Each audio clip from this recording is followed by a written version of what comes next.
How are we all getting on? And welcome once again to another Zero Bucks Given podcast here in Legacy Studios in the City of the Tribes. That is Galway. I don't even know what number podcast this is, but it doesn't matter at this stage. Thank you so much to everyone who has subscribed to the channel and anyone that has interacted in a good way and in a bad way, which I'm sure people have. Tonight's guest is a very special guest. He is an astonishing man that carried out an astonishing accomplishment. I'm mixing up my words here. He's a Roscommon man, but we'll forgive him for that. Welcome to the Zero Bucks Given studio, Fergal Guihen. How are we, Stephen? We Thanks are for having me. fantastic. It is a pleasure to have you here. We were talking off camera, and I mentioned the Roscommon thing, and I've said this in a few different podcasts. So I said I'd save it for the podcast to explain to you exactly. You asked me, do I get any backlash off the Roscommon people for all the jibing I do with them? And in general, I don't.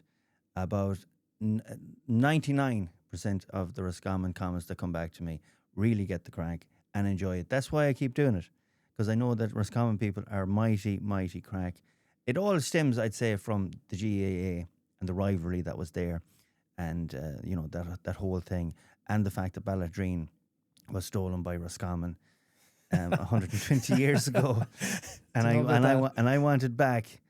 And the first time I give a little bit of a dig to Roscommon was the 5K rule came in, and then it was got rid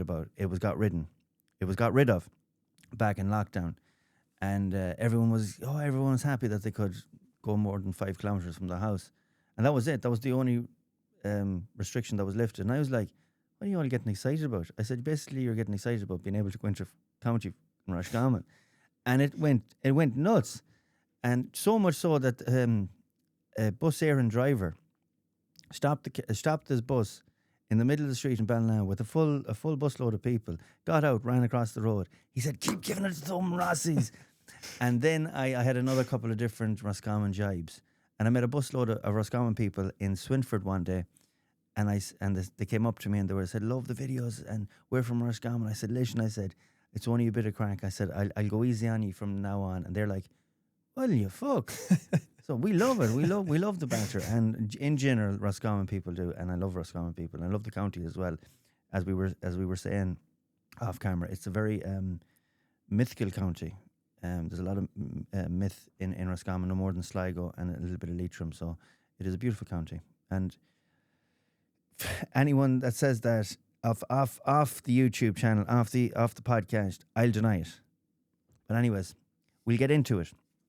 Fergal, you cycled to Sydney, but that's, I feel like, not the end of the journey, but it is where the end of the journey is at the minute. But I want to go straight back, all the way back. I have this thing, and I do it with all the guests that are on the Zero Bucks Given podcast and on the couch. And I have this saying, "Show me the 7-year-old and I'll show you the man." If you understand that, we'll go back to the 7-year-old, and is there any correlation to the person that you are now? So bring us back, for anyone that doesn't know you, bring us back to the 7-year-old. Born in Roscommon? Born in Roscommon, up in the hills of Arigna, Right. on the Leitrim-Sligo border. Yes. So right up the very north, near Loch Allen.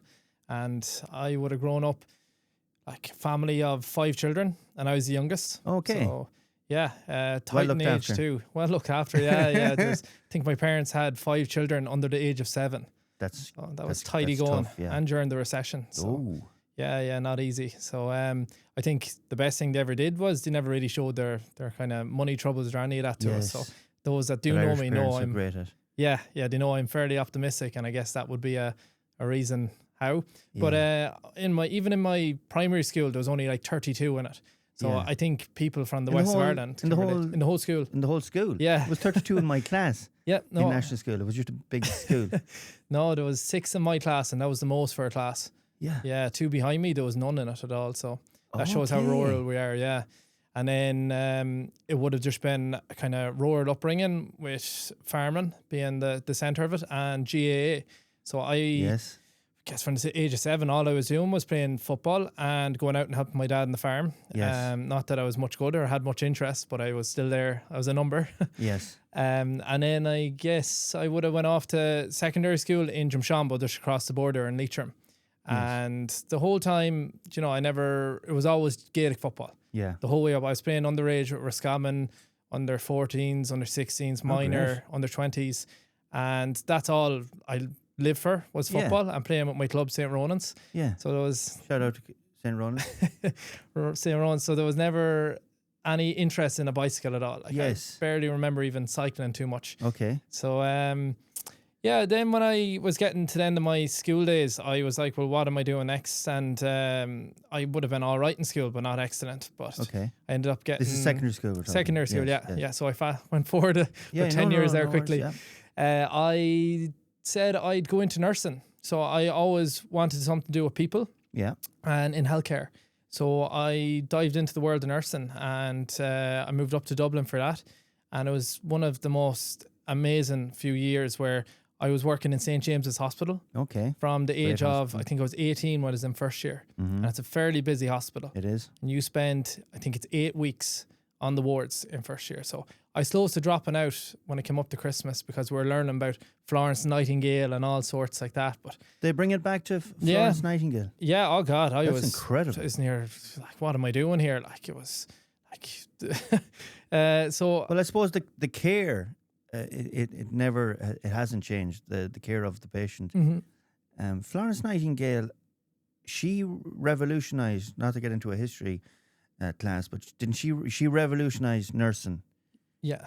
As we know it now. I barely remembered lectures, but yes. Yeah. Because I was there's a museum of medicine and nursing in London, and I'm pretty sure that's where it was wrote, the ethics of nursing, and that is very much used. Yeah, I think even like the antiseptic nature, like the sterileness, she brought all that in and really revolutionised it, like you said. That's right. There, and she was out at one of the wars. I can't remember which war it was. Either, yeah. But learning about all that, because that was, I guess, the foundations of nursing, really, as we know it today, anyways. Yes. And I was like, what am I doing? But then when I came back out after Christmas, we were on the wards. Yes. And I loved it. I thought it was incredible, just working with people, you know, so much older than me. Like I was only ever around my peers all the time. And next thing I was entered into a world where I was along with people at 60, 70, you know, fairly sick, but telling me what they wish they did when they were younger. Okay. And the biggest learning was nearly I'd come in one day and I'd see a patient and they'd be fine. The next day I'd see them deteriorate.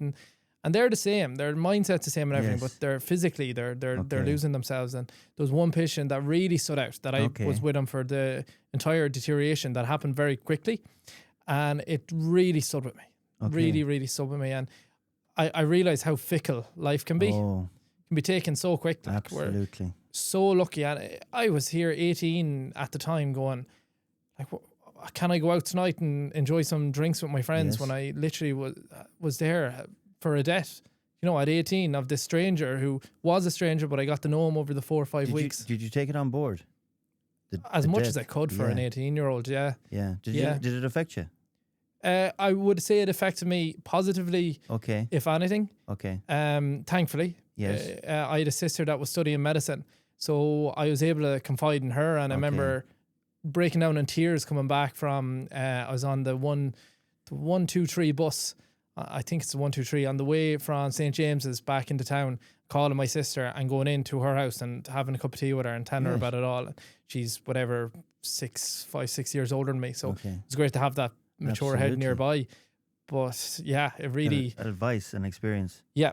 Yeah. And someone that also would have seen it and went through the same thing with her studying medicine. Well, that shows that you have a sponge for like apathy, sympathy, emotions, compassion, a compassion that wouldn't be in every 18-year-old, every 18 and 19-year-old. There would be to a certain degree, but to even pick the profession that you decided to pick, not every 18, 19-year-old, especially lad, wouldn't be thinking in that direction. So it shows a nice soul, or a good heart, or good intentions anyway.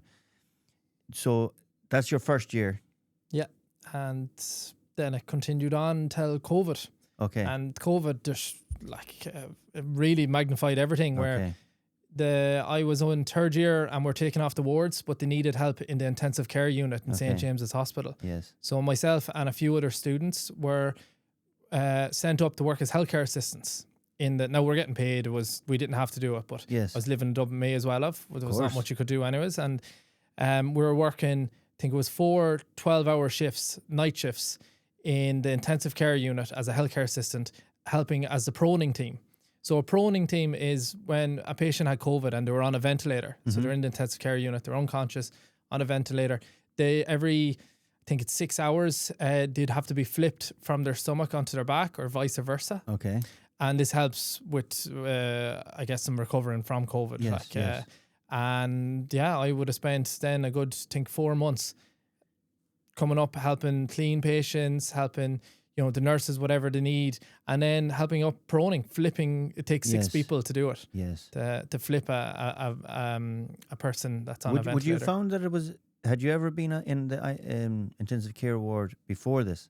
I think as a student, it's second year, but only for a week or two. So this was still. Yeah. Would you have found? Can you remember? Would it have been as busy or less busy? Around. It was busier. It was busier. Oh yeah. They even opened up a new spot that was only for cardiac monitoring. They opened up as it was crazy. Because I was working. I had a contract with the HSE, fumigating rooms that had COVID. So I was often in the ICU ward. Sometimes it'd be full. There wouldn't be a bed to spare. Other times it'd be completely empty. It was very sporadic. Yeah. And then I'd have to go in. I was able to see all that was going on in all the wards at the time as well.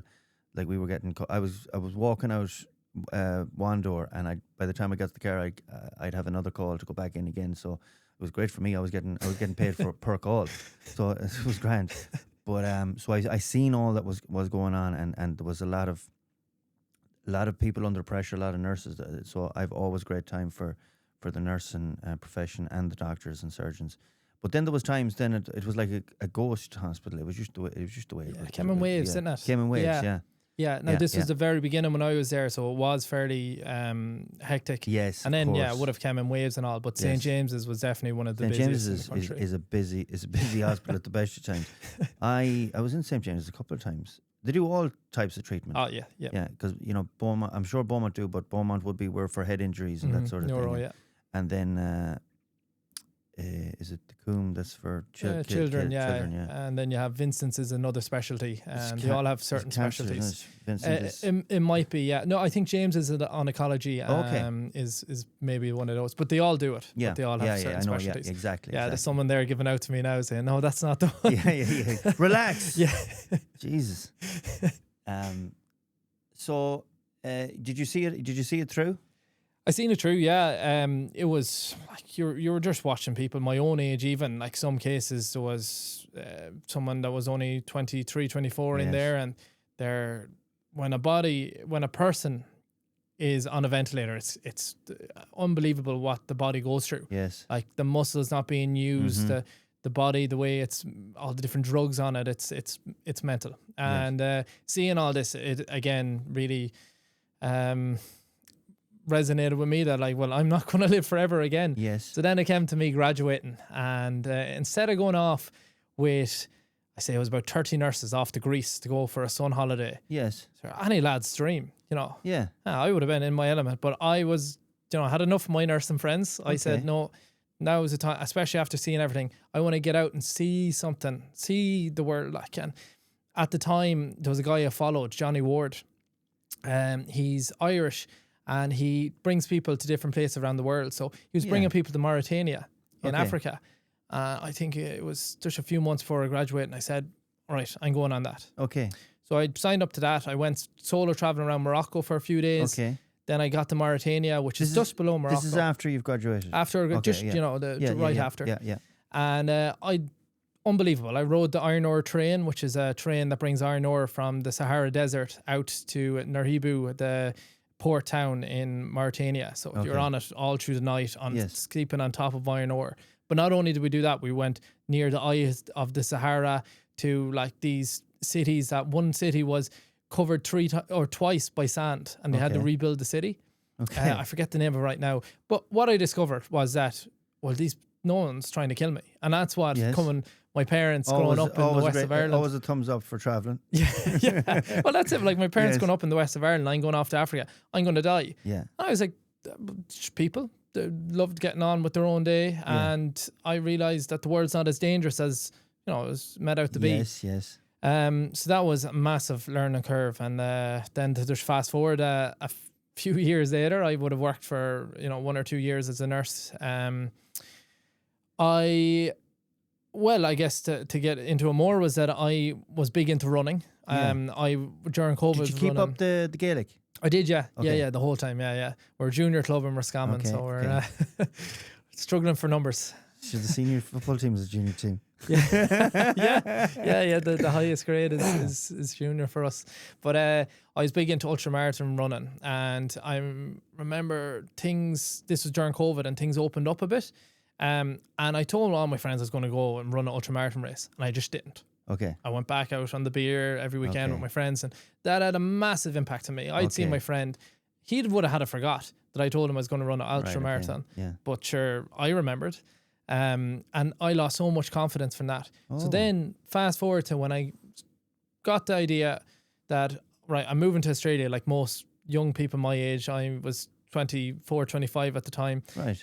I'm moving to Australia to work as a nurse. But I said, well, I'm not just going to fly there. I want to see the world, and this might be a great opportunity to do it. Yes. And running was my number one sport. Well, Gaelic football, then running. Yes. Never cycled ever. But I just came up with the idea of a bicycle. And I would have said it would take too long to run it. Yeah, I'd it definitely would. I'd only be finished Europe now. By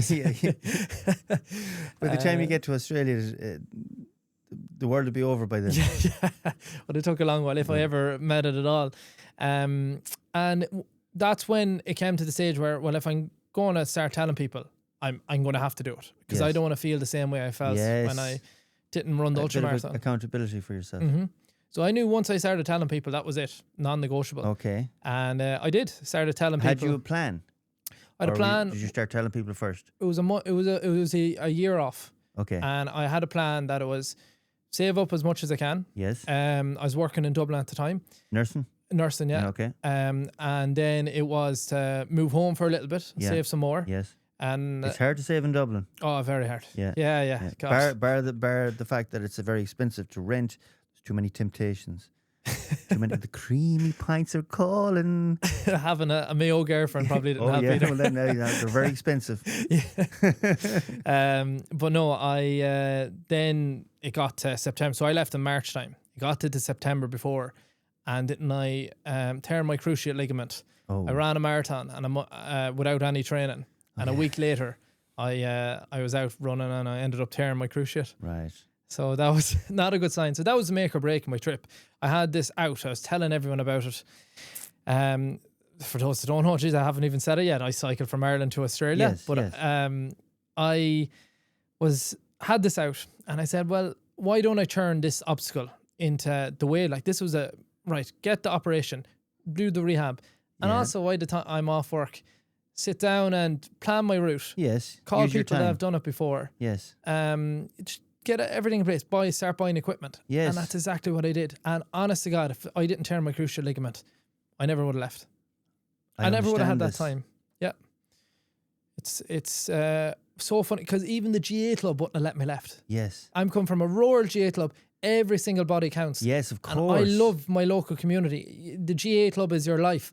And if I was still playing, there was 100% they would have convinced me to stay another year, and I never would have went. So that took away shows you having to be selfish. Every cloud has a silver lining. Yep.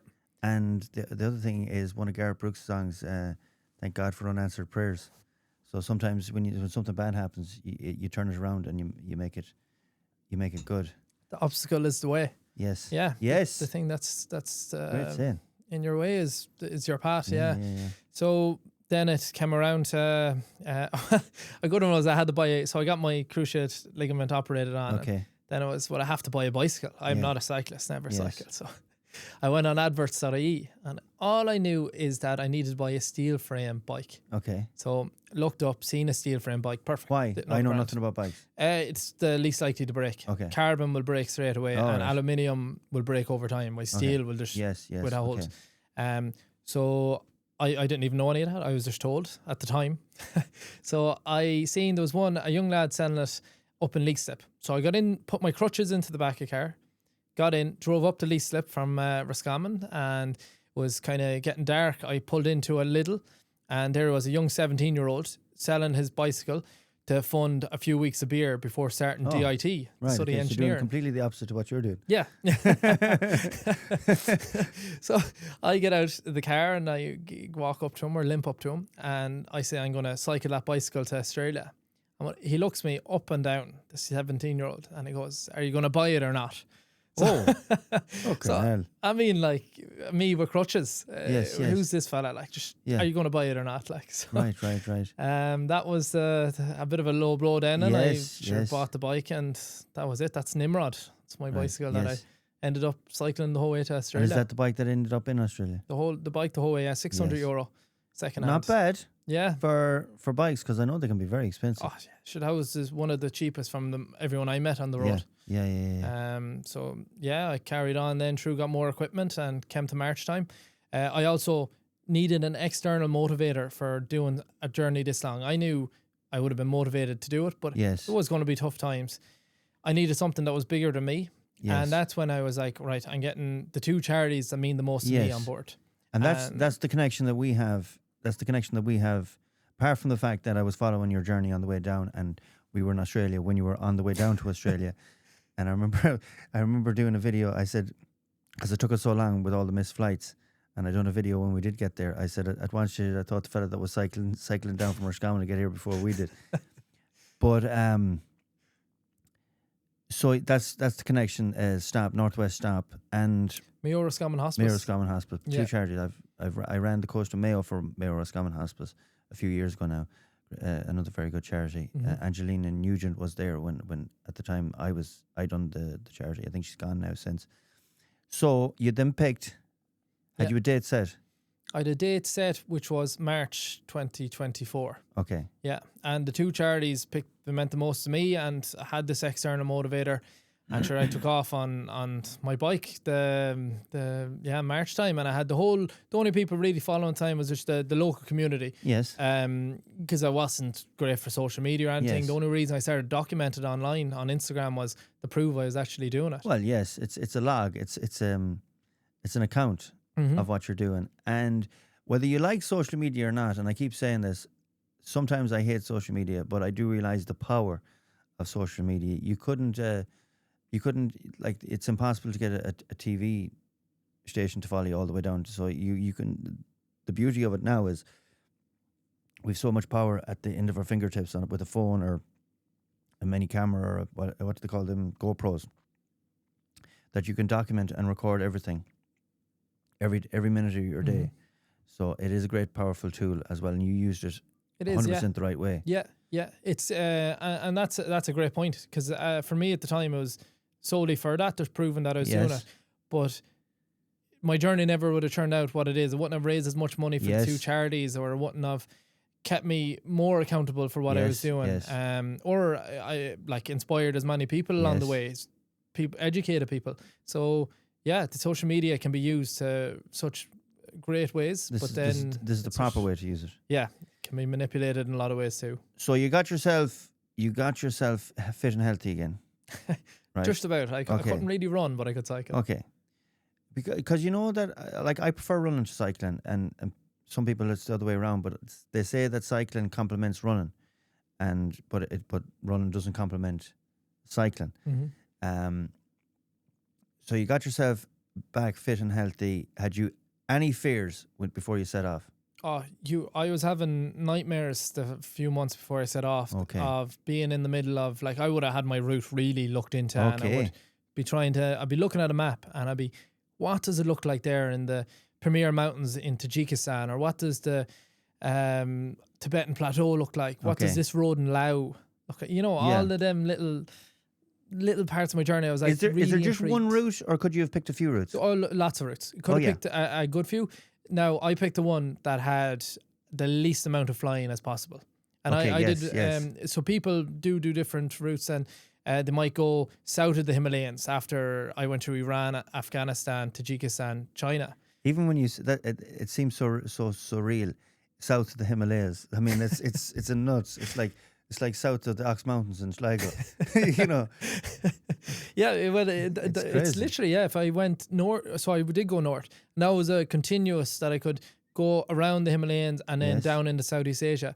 Well, if I continued south of the Himalayas, I would have went into Pakistan, India, up into Nepal if I want, but back into India, Bangladesh. But there was no way to get into Southeast Asia to continue my journey without flying. Okay. Because Myanmar, Burma, there's a civil war, there's a genocide happening there. So it was it wasn't possible. So for me, I didn't want to break the continuousness of it. It'd be a very surreal thing for the genocide going on. And next thing, there's this Roscommon lad from cycling along. How are you getting on? Well, I entered Afghanistan wearing Are you doing a bit of writing, are you? How's the old genocide going? Well, when I went into Afghanistan, I was wearing a New York GAA jersey. Yes. So that probably wasn't the smartest thing to be wearing. No, definitely not. If there's one GAA jersey you wouldn't want to be wearing in Afghanistan, it would probably be the New York jersey. Big Statue of Liberty on it and everything. Yeah. You're as well just to wear a mask of Donald Trump. Yeah. But the one thing that carried on through my whole trip, and it was just the kindness I was met with. Like, even at that, they didn't care in Afghanistan. All the bad things America did to that country. Yes. They didn't care. They they were just in general people are wondering. I keep saying this. There's so much bad things online and on the news, and so many bad stories. There's so many great people. Humans, I still believe in the power of humanity.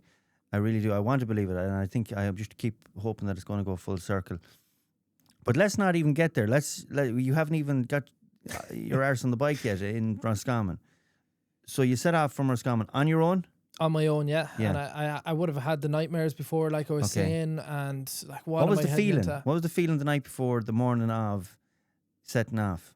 Like there had to be nerves, excitement, anxiety. Unbelievable amount. And it was just get me to that day, because everything will be easier once I'm on the road. Yes, okay. But it's I didn't even know if it was possible. Yes. And I said that. I didn't know if it's possible. Yeah. But I'd rather try and fail than to not try at all. And if I wasn't enjoying it by the time I got to Istanbul, right, I'll fly to Bangkok. I'll do a tiny bit more cycling, do a bit of Australia, and that'll be it. But that's what I said to my family. In my head, there was I'm going to keep going as far as I can. Well, what was it Beckett that said, ever tried, ever failed, no matter, fail again, fail better. So, exactly, it's a great saying. Yeah. Like you'll always, what is it? You'll always miss the chances that you don't take.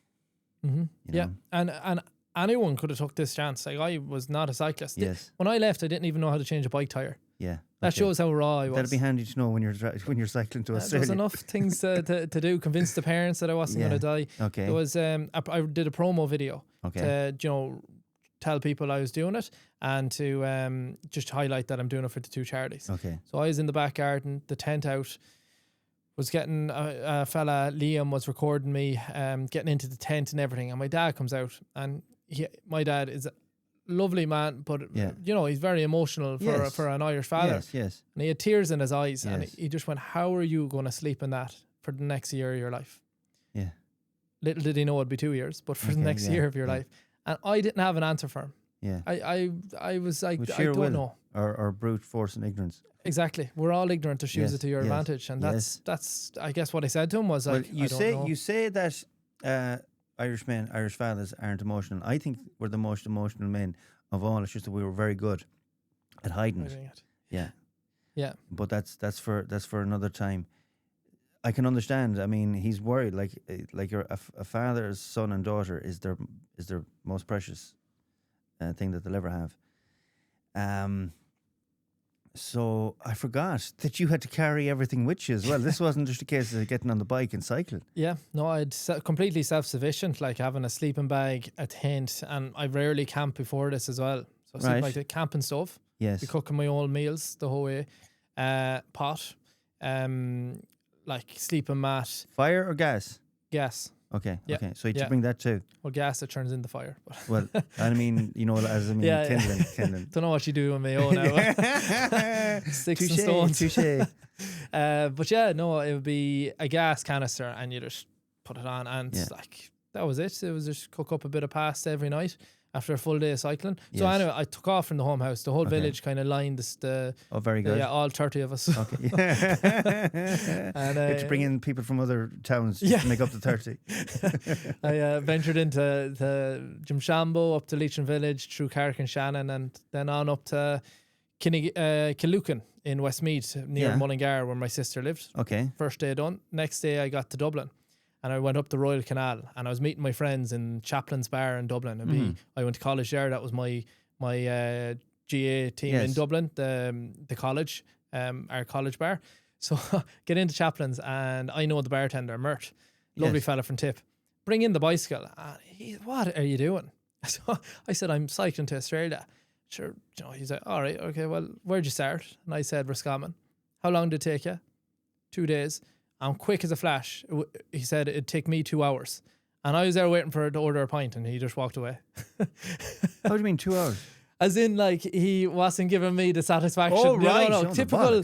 I know, but it's great. It's like, it's this great kind of little Irish bartender kind of. Yes. They're not going to give you anything. I know, and it was, put a smile on my face, really. Yes, okay. And then I met my friends then that night. Like, I guess it helped that I knew the man too. Yes, of course. Was a random bartender would be a bit ignorant banter. now. Yeah. But But then the next day I got the ferry to France, and that was the beginning. From Dublin. Okay. Yeah, Cherbourg, Dublin to Cherbourg in France, and that was it. Get to Paris for Paddy's Day. That was the goal, and I never once thought about Australia until I was in it. Okay. It was get from Dublin to Paris. It's a great way of doing it. Paris to Munich. I had friends in Munich. Munich to Slovenia, to Ljubljana. Did you go to Munich because you had friends there, or was that the route anyway? No, I could have went south of France into Italy and across to Slovenia, Croatia. But I said, no, I have friends in Munich. I'll tip that way. Right, okay, very good. Yeah. So that was... So how long did it take you to get from Paris to Munich? Paris, a week and a half. Yeah, because you're going north. You're going to It kind of is just directly across, but I actually went a tiny bit south into Switzerland. Okay. And added on a few mountains, and then into right. Okay. But so I think you weren't doing this to get to Australia the quickest way possible. No. You were doing this to take everything in. Yeah. Yes. Yeah. You had to enjoy it. It was never about just getting to Australia. Yes. No, it was about so many things. It was about just the excitement of it, like showing people where I was. Now at this stage, it actually wasn't about that because I couldn't even speak to a camera. Yeah. I couldn't even put two sentences together. I'd be so nervous, wouldn't know what to say, and that built throughout my journey as well. I'd be nervous on the camera as well. I never seen you so calm. So yeah, just you had to have them little wins, whereas like the Paddy's Day in Paris with friends, and then Munich to meet other friends, and then the little milestones you had to hit, like hit Athens in Greece to see. I forget the big attraction there, but to see those sort of stuff, you have to have these little milestones. Yeah. Because you can't always be thinking of end destination. Yes, and for me, I was never thinking about it until I was actually there. At what stage did you not take the charity serious, but when did you start to, or were you always pushing the charities as well at the same time? Yeah, from the very beginning. I even had a launch night before I left. And had you any reason for picking the two charities? Yeah, for Roscommon Hospice Foundation, my great granny, she needed care from the hospice for the last month of her life. Okay. She was 99. Yes. Great age, amazing woman. Yes. I was 17 at the time. Okay. Great to have my great granny to that age. The same. Incredible. That old nature. That's great granny. That's incredible too. Yeah, it's so she was great. Just the last month of her life needed some care, and the hospice was unbelievable. They're unbelievable. So when I said to my granny, my family, I'm going to do it for some charity, it was a no-brainer to get Roscommon Hospice involved, and especially look at them now building the first children's hospice on the Western Seaboard. So incredible. To think that there's no other kind of children's service like that in outside of Dublin. It's the same with the Cancer Fund for Children is going to be built in Cong in County Mayo as well. So that's the charity that I got involved with, Cancer Fund for Children. The only other facility like it is in Northern Ireland in Downpatrick. So there's them two facilities are in County Mayo. Yeah. And then, well, then the other charity I chose was Northwest Stop Suicide Prevention Services. So when I was 4 years old, it was 2002, my aunt passed away from suicide. Okay. And it was a real thing that it was hush hush. Let's say like my family couldn't even properly grieve about it because let's say my mother wanted to go for a job back then. Well, they go, well, her sister passed away. She had mental health issues. Yes. Maybe she does too. We'll not give her the job. Right, okay. It was that stigma behind it back then. And that's only 2002. From what you know, did your aunt, did she have mental health issues or did she just... No, she did. Yeah. She did. And alcoholism as well. So it was, you know, an absolutely amazing lady, but she never had the resources, you know, around. Like if she was growing up, you only wish she was growing up now that maybe it's the less stigma around it and absolutely the families understand more. So you just feel for people, not just my aunt, for anyone back then. And then I just, you know, especially back home, there's so many people. My local area has been massively stricken by suicide. Yes. And I'm sure lots of people's areas have. But from my own area, unbelievable. In Arigna. Yes. You have Leah Cull, who's a Sinn Féin councillor in Roscommon, her brother and father, you know. So many other local families just affected by it. Yes. And I thought, well, this would be a great way to raise funds and awareness for it. And awareness. And just to fast forward a bit into my trip, when I just got out of Afghanistan, I got to the country of Tajikistan. And when I was there, I got a phone call from my sister that my cousin Tom had unfortunately passed away from suicide. Sorry to hear and that. I'm out raising money for suicide prevention. And I get the call that someone so close to me can pass away from suicide. He was only 28, you know, 2 years older than me at the time. So I got on a flight home from Tajikistan, Dushanbe, and I got back to Ireland. And what we really meant was to make it that we talked about it. Well, why did he pass away from suicide? He had mental health issues. Perfect. Why? Well, he's a farmer. You know, what was going on in his life, you know, so many factors. Yes. And it's just, we talked about them, and it really helped my family's grieving through the process. I compared that to 2002. Of course. And it was brilliant. And then when I got back on the road, I was only home for 4 days for the funeral, be with my family, grieve with them. And then when I got back on the road, it was then entering China, and there was no stopping me. It was just keep talking about the two charities. Did you, well, we've skipped a lot there, but did you go back to the same spot that you stopped?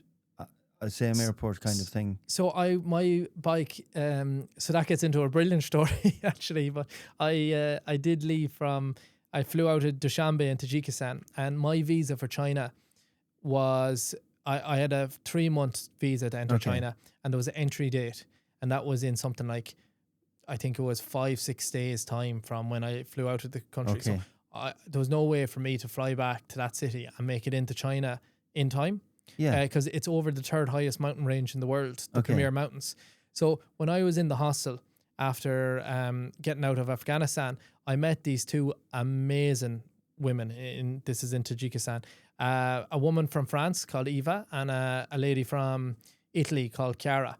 Okay. And the two of them, Eva had hitchhiked the whole way from France to Tajikistan. Okay. And for a woman solo to do that at the age, I think she was 22, 23. That was very brave. So brave. And she took precautions, like she had to cut her hair really short to not be sexualized, and she always wore a wedding ring and said she was meeting her friends in the next town. But she was getting in with truckers, and she was getting in random cars. Like, amazing lady. And then Chiara, she flew to the stands to Uzbekistan, and she was also hitchhiking, but from that far. So we all met. Where did you say Chiara was Chiara was Italian. Italian, okay. Yeah. Chiara, I thought it was an Irish. Yeah. It does have, it does have the ring to it, Chiara.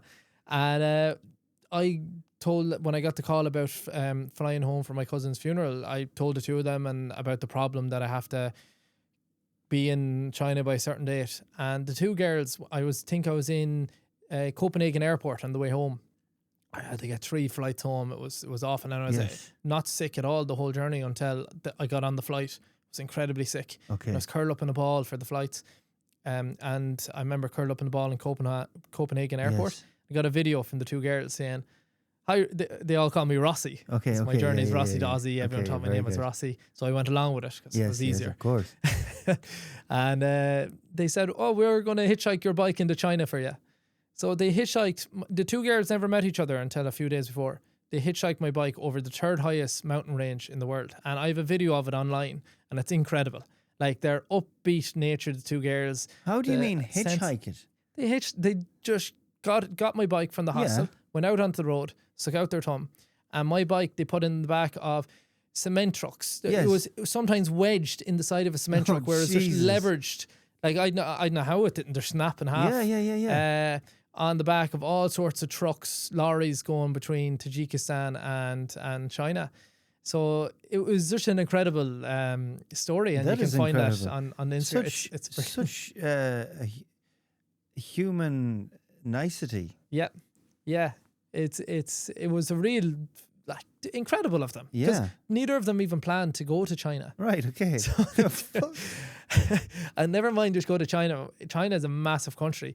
The province they were going to in China, it was to the city of Kashgar, which is in the Xinjiang province. Yeah. So that province has a lot of ethnic Muslims. Okay. Back in the early 2000 or late 2000s, early 2010s, they kind of had a bit of a put them in re-education camps, to put it one way. Okay. The Chinese did. So I'm sure there were lovely camps. yes. Yeah.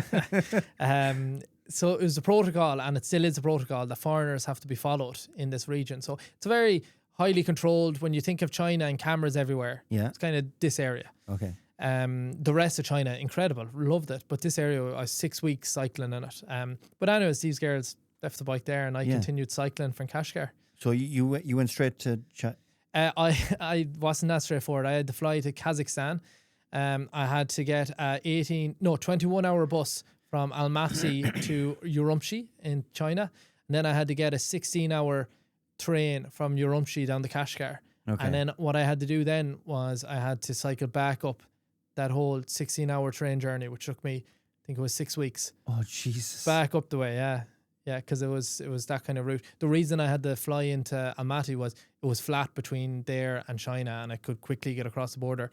Why I couldn't fly back into the city I was in previous to going home, because it was a mountain range. It was a mountain range, and it would have took me too many days to get into China. Okay. So yes, because of the visa. Yeah, and through cycling. So the bike was already there. So I then met my bike in Kashgar. Okay. With the ladies.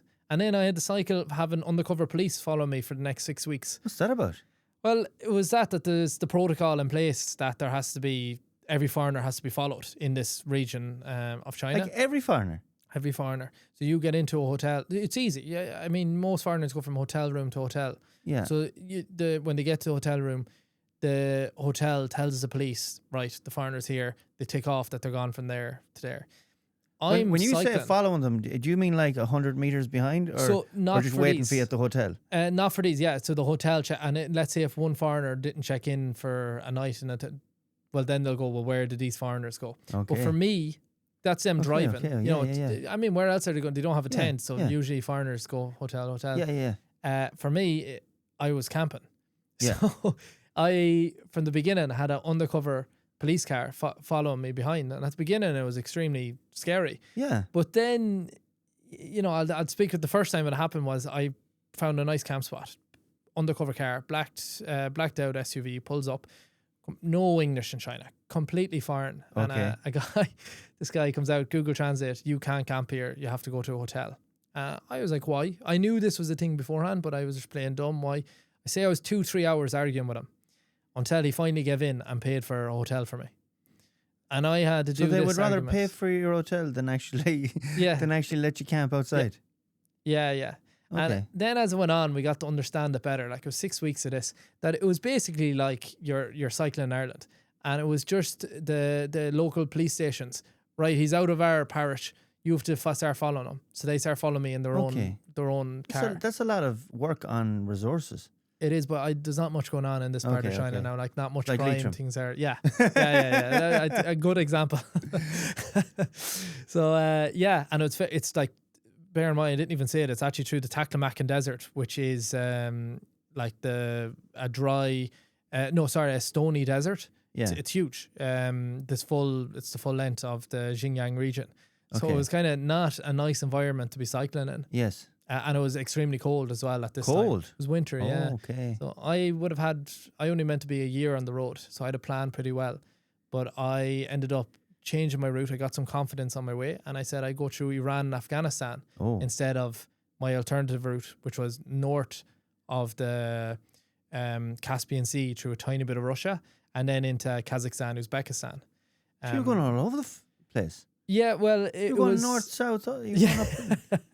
Yeah, you just meet other cyclists. I know cyclists. Russia comes down a lot, but I didn't think it came down that far. You would have had to go really up. I didn't. I decided to go south of the Caspian Sea through Iran, Afghanistan, instead of up through a tiny bit of Russia. Okay. And then because I did do after Europe, it was Turkey, then Georgia, Armenia, Iran, Afghanistan. I was just about to say, because we went from Europe straight to China, and there's obviously and I realized that I was in Singapore there a couple of weeks ago, and I realized how big.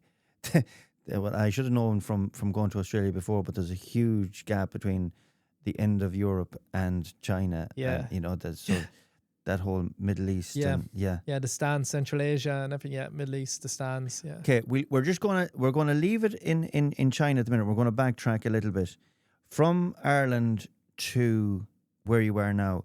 What was your favorite country? From Ireland to where? Sorry, to China, where you are now. Oh, okay. Iran. Yeah. It's not even a question. Iran is my favorite country overall. The hospitality in Iran is unbelievable, and I didn't plan to go through this country, but from hearing other cyclists that I met come in the opposite way that went through there, there was one guy especially, David McCourt. He grew up in Cushendall in Antrim to the age of 17, and his whole family moved to Melbourne. Okay. And he's 35, whatever, and decided, well, I'm cycling back to Ireland. So he cycled the inverse of my route. And I met him completely randomly on a coastal road in Turkey. So meet this man. Where are you going? Yeah. He said, I'm going to Ireland. I said, from where? He said, Australia. I said, stop here now. I need to pick your brains. Okay. So such luck. I know, so completely randomly. But that's a typical Irish thing, that you'll meet them anywhere. Yeah. Yeah, but it's a lovely thing. Oh, it was incredible. Like, sure, to have that bit of Irish crack as well after I didn't have it for so long was amazing. Never mind picking his brains. So he just went through Iran and Iraq. And my first question, which is one you'd probably have to, you can go through there and not die. Yeah. And he said, incredible. It was unbelievable hospitality. You wouldn't believe it. So after I had that encounter with him, I said, well, if he can do it, why can't I? It just shows you. It just shows you have to critically think for yourself, and what we're seeing online, might not always be what it is. But go on anyway. Yeah, so incredible kindness. I entered Iran thinking, do they even have? I have an iPhone. Do they even have like iPhone chargers there? Do they have like what is actually? Do they even have sockets for electricity? You're thinking, what do they have? You know so little about it. Straight away from day one, invited into people's houses. I had food and water being handed out the window and moving cars to me. It was next to none for hospitality. Like, there's the kindness. That's incredible. Yeah. And the culture there is incredible. Like, the oldest civilization in the world. Like, they carry their customs. The best way to describe it is it's like Ireland 50, 60 years ago. Yes. Where if I'd your love granny... to go back 50, 60 years ago in Ireland. Go on. If your granny seen someone cycling down the road, well, where are you going? Do you have a place to stay? Have you enough food? That would be the genuine thing. Would there be any? Were the English speaking? Yeah. Yes. Yeah. And if anyone was, now not all of them, extremely well educated country. Yeah. Yeah, like very well. And if someone had English, they'd be coming up running to you to try and speak it. Okay. Same in Afghanistan. So that was, I couldn't believe it. I was just in shock by the generosity. And saying that, I still had a massive amount of fear. Because when I was 3 days in the country, I stayed in a hotel. My first hotel of the whole trip. I think I was 6 months in. Yeah. It's only something like a few million in the local currency. Okay. But it was only like maybe €6. Okay. And I put on the news, what I do in every country if I get near TV, put it on. And wasn't it the Ayatollah, the fella that was just killed, saying we're going to war with Israel. that day before, Israel had bombed multiple military sites in Iran, and people only remember when America bombed Iran back in 2025. This time last year, I think it was April 2025 or May. But I was there, backtracked to August 2024. It was like at the time, like Israel had bombed different military sites. So the tension shows you the war that's happening now just didn't happen. It's ongoing, in the last month, yes, and it was ongoing well before I got there too. But this was an escalation that was unforeseen. So I'm in a WhatsApp group of maybe about 600 people traveling through Iran by motorbike, camper van, bicycle. Okay, where did you come across that? When you're on the road, you just get connected with other people that are also traveling, overlanding the world, and you're in these group chats.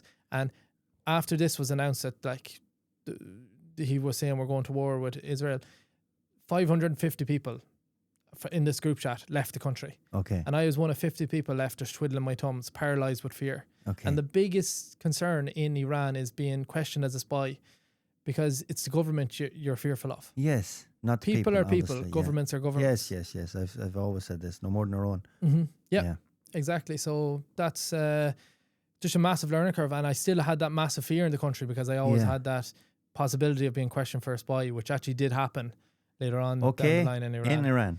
Yeah, I ended up getting drugged and attacked in Iran and having to get 7 stitches in my foot and then being looked into as a spy. So who attacked you? I was cycling away from like the fertile basin of the Caspian Sea up towards the desert plateau that leads on towards Afghanistan. Okay. And I was so used to people, like I said, handing food and water out the window, moving cars, that I seen a car pull in ahead of me right next to the first tree I've seen in a long time. Yes. So I was going to hide under this tree for an hour from the sun. It was like 40 degrees outside. Yes. 1 p.m. As soon as I, stop, he gets out, he starts hugging me, kissing me. Usually they wouldn't kiss you, and I was a bit, gut feeling was, don't trust this fella, but right, he'll hand me something and he'll leave. So I sit down beside the tree, and I have it actually recorded, but I've never shared it because there's still that little bit of trauma from this experience.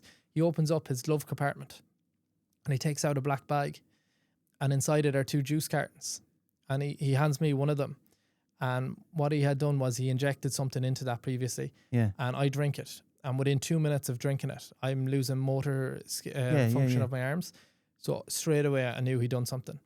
I was starting to take bits out of my bag, like food and that, and straight away I packed everything up, started screaming at him, and I cycled off. And I had to find somewhere else to hide from the sun. So I don't know how much further up the road I got because I was completely out of it, disorientated. And I found somewhere to hide underneath the road in a storm drain. And he managed to come back and he found me. And we had a massive fight. He was like trying to steal bits of from my bike. He was ripping my pocket to get my wallet. And it was really intense. And I was just so fearful. I remember screaming at him, so defensive. Like, that's awful scream that you hate a man to hear, anyone to have. Just the defensiveness of it. And he was on his own. He was on his own, and to say like it was a older gentleman, bit decrepit looking. Like on a good day, you'd completely take him. But if you weren't drugged, So, anyways, he ran away, and I was running after him, and he ended up stealing some money from my wallet, but only something like 20 or 15 million, which equates to like €22. Okay. I would have given him it for that. Yes. So in the act of fighting him, I had a massive cut in my foot, and I managed to bring myself and the bicycle up to the road. Car pulled in, and I was end up in hospital. And sure, I had to show the police the footage of his number plate, and because on my hidden camera, I had his number plate in his face. Showed the police, and sure, the police arrested him. Yes. But then this is why I was getting 7 stitches in my foot. Then it was like, well, why has this foreigner got these hidden cameras?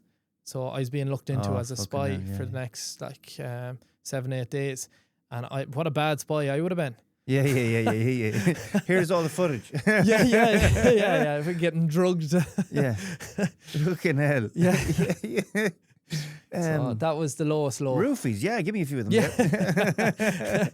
And a lot of people, when I tell that story to them, they go, "You were drugged and attacked. Were you in a bar or something?" Sure, they don't drink in Iran. So it's like they spiked my drink or anything. So, but of course, your shield would have been down because your awareness would have been down, or your that natural wariness of people would have been down because of the hospitality you'd already received. Yeah.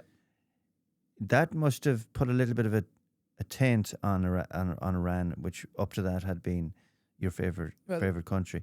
And the fact that that's still happening in Iran and it's still your favorite country must mean that it must be a wonderful country. It speaks volumes. Yeah, the amount of great stories I have that come out of being in the hospital, like even just beforehand, I was on Instagram before this interview and I was looking at, I still have the consultant, the doctor, on Instagram and watching what he's posting now about what's going on. Oh, yes. And like seeing, well, do they have internet at the moment? Do they not? Yeah. And it's awful what they're going through. Majority of the people that I met, I can only speak from my own experience in Iran. And most people I met are really not in favor of the government. But if you were to come to war, they would probably say, right, well, we don't want a war. So it's a really hard topic to talk about, and there's so much to it, you know. Right. And only the Iranian people can say what they want. It's I can't talk for them. I can only talk from my own experiences. And it must upset you to see what's going on there now, having such a growth for the country. I was finished up my cycle trip, and I always kept in touch with this one fella, Petty, who I became friends with in Tehran, the capital of Iran. Yes. And I messaged them, I think it was a week or two after I finished up, and I was meaning to message him for a few months before that. And sure, I sent him a message and it's not even sending. And I started bawling, crying. I was like, well, is he dead? Why isn't he receiving it? What's going on? And it was just really hit home that I'm back in a Western society that was in Australia after experiencing so much. And Petty, a friend I met the same age as me, is still in the same country, as well educated as I am. Yes. Great English. And he just can't get, out of that country, and anything could have happened to him. Subsequently, have you spoke to him? No. Okay. Well, that's a worry. Yeah, it is. So and there's multiple other people I've met in Iran with similar stories that I don't know if they're okay or not. And you just feel for, because they're people. Then we're all just people. We're so lucky, and the privilege we have to be born in a country that we're born in. Yes. With all the giving out about it, I do know that it is a great country that we have as well. Mm-hmm. So you're out this far. Is the relationship with the Mayo girl still happening? Lovely girl and lovely family, but no. Okay. A long time on the road. Right. Okay. A long time on the road. Okay, I understand that, because that would take a lot of commitment and a lot of phone calls and a lot of things missed. So you're in touch with your family regularly? Well, the whole trip I was constantly in touch with the family, but during that time in Iran you needed a VPN because social media is banned. Yes. But the VPNs are all terrible. Unlike in China, you need a VPN, but it works brilliantly. Yeah. So I'd be on the phone to my mum. Some for VPNs a minute. work brilliantly, some don't. In Singapore it wouldn't work at all, but in Australia it was brilliant. In Bali it was brilliant. In Dubai it was brilliant, but in Singapore the only VPN we need in Mayo is when we're checking out Roscommon. All right. It's banned. So but that's another thing I want to say is we are not a good country for dual languages or bilingual. Like, we really need to pick up we just do it just enough to we'll do French in for our leaving cert, but literally as soon as it's done and you've wrote, it's completely forgotten about. Where in other countries, in Europe, in Asia, in every place you go to, they've English as good as their own language. It's kind of we're so lucky. Yeah. And now you can look at that in two ways, but we're extremely lucky that we all do speak English. Yes. Because I could, like, let's say if I'm terrible at languages, I'm very fortunate because everywhere I went, English was always there to be. Now China was the one spot that was quite difficult, but English is spoken. It's the number one language all around the world. Yeah. And if one thing I learned from traveling as well is how much I want to learn Irish. Yeah. And to be able to play an instrument. And when I got to Sydney, to the finish line, the Celtic revival scene there is incredible. It's nuts. I could not believe. Every night I was looking for trad music. I was going every week to the Kirkall Irish speaking classes. Yes. Because I want to learn Irish. And it's since I got home I've been wanting same in America. to do the same. But I find it difficult at home to find Irish speaking classes and to find maybe a bit of Kjol, a bit of trad music. Yeah. And it's funny, but you can find it everywhere. You get them in festivals during the summer, and that's about it. Mm-hmm. You know, you might get an odd pub that keeps it up, but it's incredible. The Irish revival in Australia and even parts of England, but in America, Canada, Australia, it is absolutely. If we could only get that back here. Exactly. So right, we are. Had you, when you were going through that little bit of a scare in Iran, did you have any thoughts in your head? Fuck it, I'm going home.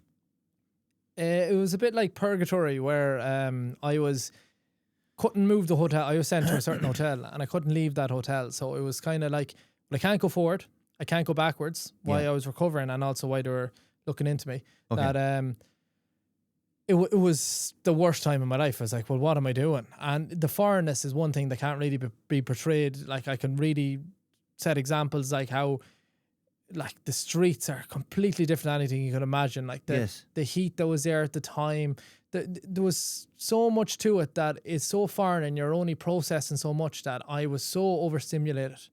Like, it's a country of also 95 million. Mm-hmm. So it's a lot going on in every town.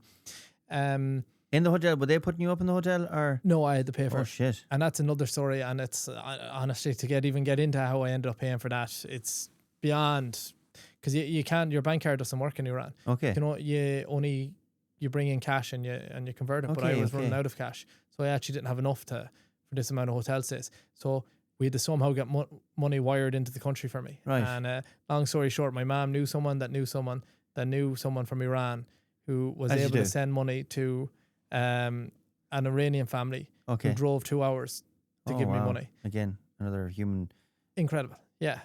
Yeah. It's just the Iranian. I cannot speak about the kindness I came across in that country as well. But the fear I was feeling at this time was immense. And once I got back on the road, I knew it was a thing that just let me do 1 foot in front. Like what can I do right now? It was just put 1 foot in front of the next and just see. I mightn't even enjoy it, but just let me be moving again. Yeah. And sure, that was it. Once I started getting on the bike again, it was easier to continue than it was to quit. Okay. Yeah. But there was definitely, that was in the back of my mind, that where am I? Didn't sign up for this. Okay. Yeah. And no one would have taken anything away from you if you had decided after that, because that's traumatic. You're on your own in Iran that I know has shown you up till now. It's a beautiful country, and the hospitality has been great. But still in the back of your head, you're thinking, all the stories I heard about Iran and the Ayatollah, they weren't good.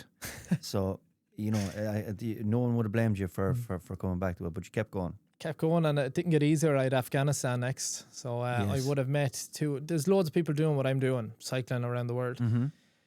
And I would have met 2 other people in a hostel in one of the first places I was in Iran. And we all went our own ways. But then when I was in the city that was close to the border of Afghanistan, I messaged the 2 guys and I told them about what happened to me and, do you want to team up for Afghanistan?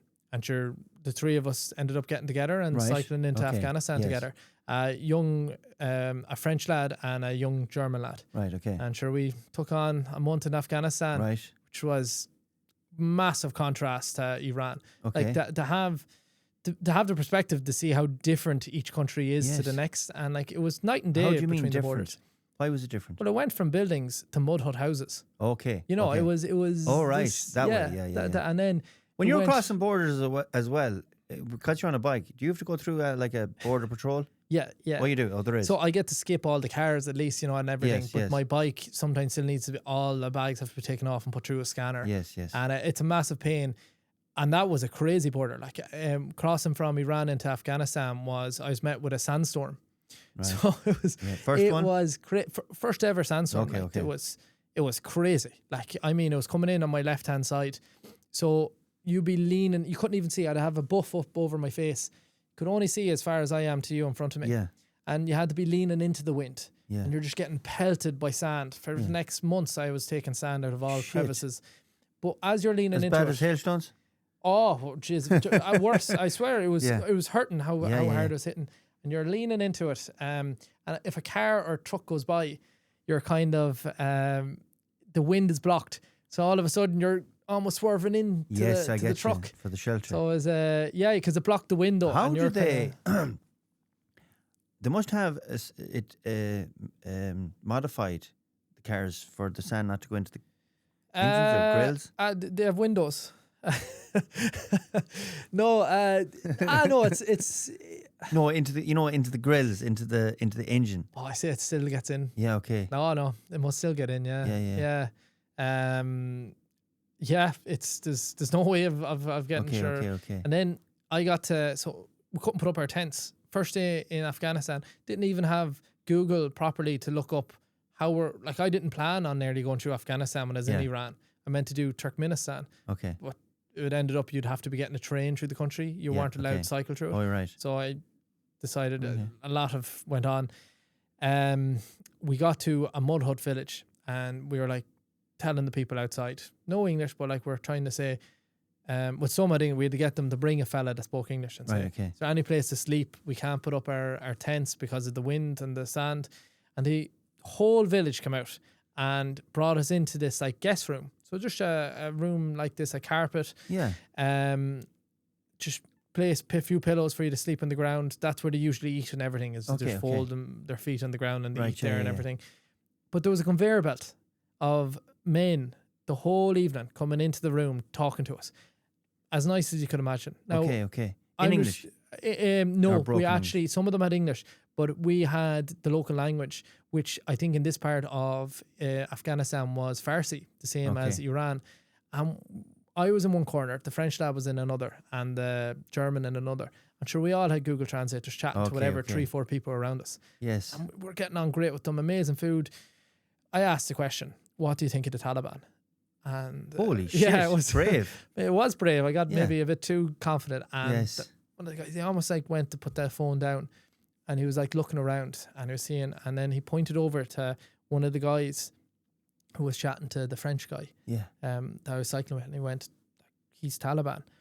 And then he took the phone off me and he typed in, we don't necessarily like them. Yeah. But they're the government. You have to abide. They were showing me photos of when they, I think it was like 2-3 years previous when the Americans were still in power there. Yeah. Of them in the local town going to the swimming pool. And they were all like, whatever, in shorts, clean shaven. None of them want to have beards, but it's the Taliban law to have beards. Yes. Just like anywhere, the Taliban are the government. So government's are governments, people are people. Not everyone aligns completely with it. So what was the Taliban? Do you think was he overseeing everything that was going on? Out of the corner of his eye? I couldn't even speculate on it. Like, yes, unintentionally maybe, I guess. No, I don't know. Like, he was going to come in anyways. Right, was, okay. 3 foreigners. Was he okay? Did he seem okay? Didn't cause any hassle. Yeah, okay. Now, with all this said, unbelievable misogyny in the country, and there's laws that are terrible, and I don't back any of that. But I still did come across nice, genuine people. Yes. And it was a country where you can't talk it at all from one clean slate. It's like 52 or 54 provinces, all split up by these gigantic mountains. Yes. The laws are different in each region. Like, it can't be policed fully, and it's a tribal. Very hard to keep up with. Yeah. It was just everywhere I went. It was like a new tribe, a new type of people are from this area. So the laws might be different because it's like Ireland years ago, where the police station might, the guards might be sound with one thing. Yes, exactly. But not with another. Yeah, exactly. But people don't realize that in America, all different state lines is completely different rules and laws in a difference of a kilometre makes. You can get away with having no insurance in your car in some states or some towns or some counties, and you have to have so it's a complete mindfuck. Yeah. And it's exactly the same as that. Yeah. So you're in Afghanistan at this stage, and how's the leg going? Well, I had to take out my own stitches. Okay. And I had it because we were in a sandstorm and everything. It was still kind of open. I'm sure I was there trying to tape it up and everything. Like, my nursing background was biting me, but it ended up not getting infected. Thank God. Okay, good. That's good. And so you were a month in Afghanistan. Yep. Where are we getting into now? Then we got into Tajikistan, where we already were when I had to fly home. Okay. And the girls brought my bike over the Premier Highway, and then we got to China, where I was being followed by the undercover police. Okay. And I ended up being in China for four months. And I was, originally my plan, I was meant to be in China like a few months earlier, but because I went a different route and got held up for different reasons, I was in China in winter. So I ended up going through temperatures of minus 22, camping in a tent, Jesus. Cycling through. Well, had you clothing? No. Not Sure. Everything was secondhand. Yes. It did long johns, and I had a body warmer that I might have wore when I was 15. That must have been tough. Football. A bit of suffrage. It was difficult, but the newness of it, which is something like for me if it was minus 2 outside now, I'd struggle to go out and cycle in it. Yes. But the newness is something that maybe people would be like, how did you do that? Everything is so new that you're seeing. Yeah. And it's so foreign that there is a bit of excitement with it. Yes, of course. But it doesn't counter the fact that you're trying to sleep in these like extreme conditions. And also the fear you're having. Like how cold is it actually going to get? Like the police, let's say, when they were following me, like at the time, in hindsight, it's great to look back and say they were actually relatively sound. Yeah. At the time, you're scared. Yeah, of course. Like shitless. So well, hindsight is 2020. And then after that, I made it into the city of Chengdu for Christmas time, and that was great. That's the panda city, but the rest of China was class. Incredible. The food. Yeah, but you had to get through the worst bit was the first bit. Yeah. Okay. So a lot of people think I actually had a bad time in China because I was going through all of that, and it wasn't necessarily as bad. It actually, looking back. Well, the fact that China is absolutely enormous. Huge. Yeah. 4 months to get through the whole thing. And then down into Southeast Asia. And saying that, every country, I sometimes struggle to, or I don't say it as often as I should. Immense kindness. I was invited into a house in every single country. Offered a meal everywhere. It's incredible. I'd like to think that you'd get that in Ireland, but it'd be harder to get these days. I know that years ago you would have, but it'd be harder to get a place like that. Maybe along the coast, I've noticed that they're very much like that. But I think that's a dig at Roscommon there. No, it's not. It's not. It is. But that hospitality seems to have gone. I'd love to bring it back. So you're in China for 4 months. Did you ever at one stage like, is this ever going to end? Or were you just enjoying it too much? Well, it was. You say 4 months. Yeah. To people, that's 4 months, 4 months. To me, that felt like 2 years. It was that newness every single day. Okay. That where am I going to camp? Where am I going to eat? What am I eating? Who am I meeting? It was just this newness that my whole trip was 2 years. The 2 years feel like 10. And even back then when I was in China, I remember how long that actually felt. That felt like an eternity I was in that country. Did you ever go through a day without meeting anyone? There was parts of that Xinjiang desert and maybe parts across in the Nullarbor, the southern half of Australia, that I mightn't have met people, So when you don't meet people and you don't get to a town, do you ever think to yourself, am I going right here? Am I in the right direction, or am I going completely lost? Would you have signal all the time? No, not all the time. Especially in Australia, once you're even like 5 kilometers off the main road, you're struggling. It would be similar enough in that part of China. They're the 2 most desolate places I was. Okay. Parts of Australia, parts of China. Right. Usually one main road from. So that was before I left. I had a launch night and a fundraising night, and that was one question that a few people asked. Well, what if you went 10 kilometers in the wrong direction? Imagine, and then you have to come 10 kilometers back, but you do that several times. So that's like loads of time onto the journey. But in reality, every possible thing you can think of, there's a quick answer at the time. Like usually there's signposts, and usually there's one main road going between cities or towns. You get to a city, you go, where am I going next? Right, I'm heading towards this next major city. Follow maybe secondary roads to get there, but it's all leading the one way really. Yeah. So there was never a time I was actually lost. There was times I ran out of food. Right. In that Xinjiang region in China, I was the length of Ireland either side of me from a town. And I think I got to a stage where I had 200 kilometers left to do in a day, and we had no food by after breakfast. And so we're thinking, well, what are we going to do? There was trucks going by. When you say we, had someone joined you? I was cycling with someone at that stage. It was a lad from Wexford came out and joined me. Okay. Just for China. Okay. A friend of my friends in college. Yeah. So he joined me for China. So Right, it was great okay. to have that bit Yes, of Irish yes. crack along the way. And we were literally And a bit of sitting- backup as well, a bit of security Oh for yeah. both of you. Yeah, it was great to have. Like Yeah. it would have been a very That's when you want the Unforgiven place. Iranian lad to come back again. yeah, when they have the back, they won't take the two of us. You could take a little Chinese man. Yeah, you could take 3 or 4 then.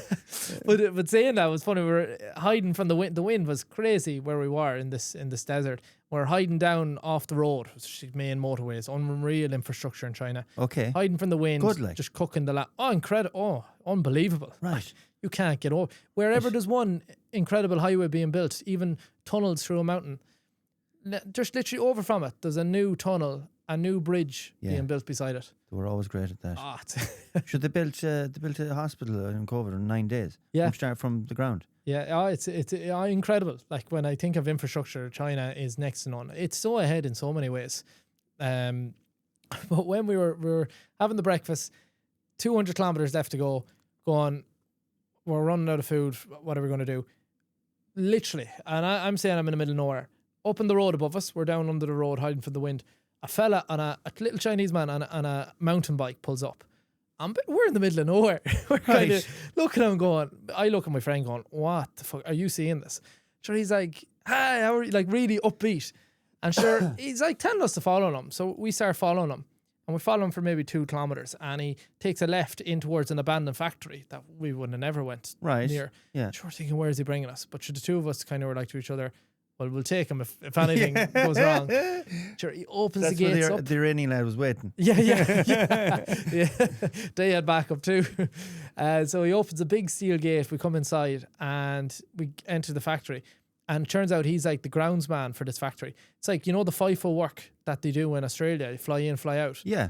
Well, he's pretty much FIFO in Australia, where he flies in and out of mining this like abandoned factory. Right. So he's there for whatever 3 weeks off for 1 or 2. What's he doing there? He just seems to be mining the grounds. Minding or mining? Minding. Okay, Mining. okay, So okay. whether, I don't know. Right, okay. There was enough going on that I wasn't really sure. But he brings us in. He had a fire lit and everything. He also had a friend that was in the place. So it was me and my friend and them two. He cooks us up. I didn't have bread in the 4 months I was in China. You struggled to find bread. He had these like round like egg like baps. Bread baps, and he like cooked eggs and put it on it. He made us 2 of those. He had these chocolate milk sachets, put it in with water, and we had chocolate milk. And then he gave us like a load of like weird sweets to bring with us. A load of like just extra stuff to get us the next like 150 kilometers. But how did he know that you needed food? Did you just the hospitality? There's no one here, not even hospitality. It was where. And the one thing I always go back to, and I have this, to start something like this, you have to have this, what's the best way to describe it? This sense of everything will work out. Yeah, the road will provide. Yeah. You have to have it. This insane optimism. Mm-hmm. And I had this, and I always said the road will provide. If I ever was stuck for anything, the road will provide. And sure enough, it provided when we were struggling there with no food, running out of water as well. Just out of nowhere. I can't describe it. Yeah. Yeah, it's just one of those things. And wow. That's another human act of kindness out of the blue. Yeah. They must be they must be used to cyclists. No. No. Oh, it's the middle of nowhere. No. Like they might see cyclists every now and then, yeah.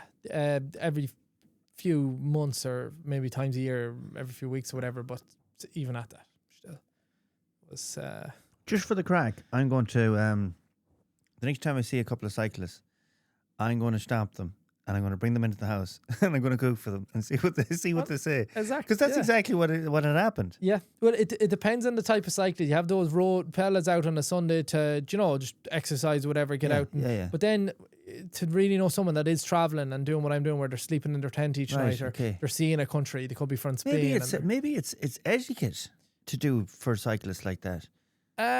No, not even. It was just we were in the middle of nowhere. And whatever, I don't know why he was there and seeing us. I don't know anything about that. But we're in the middle of nowhere. Yeah. Are these lads all right?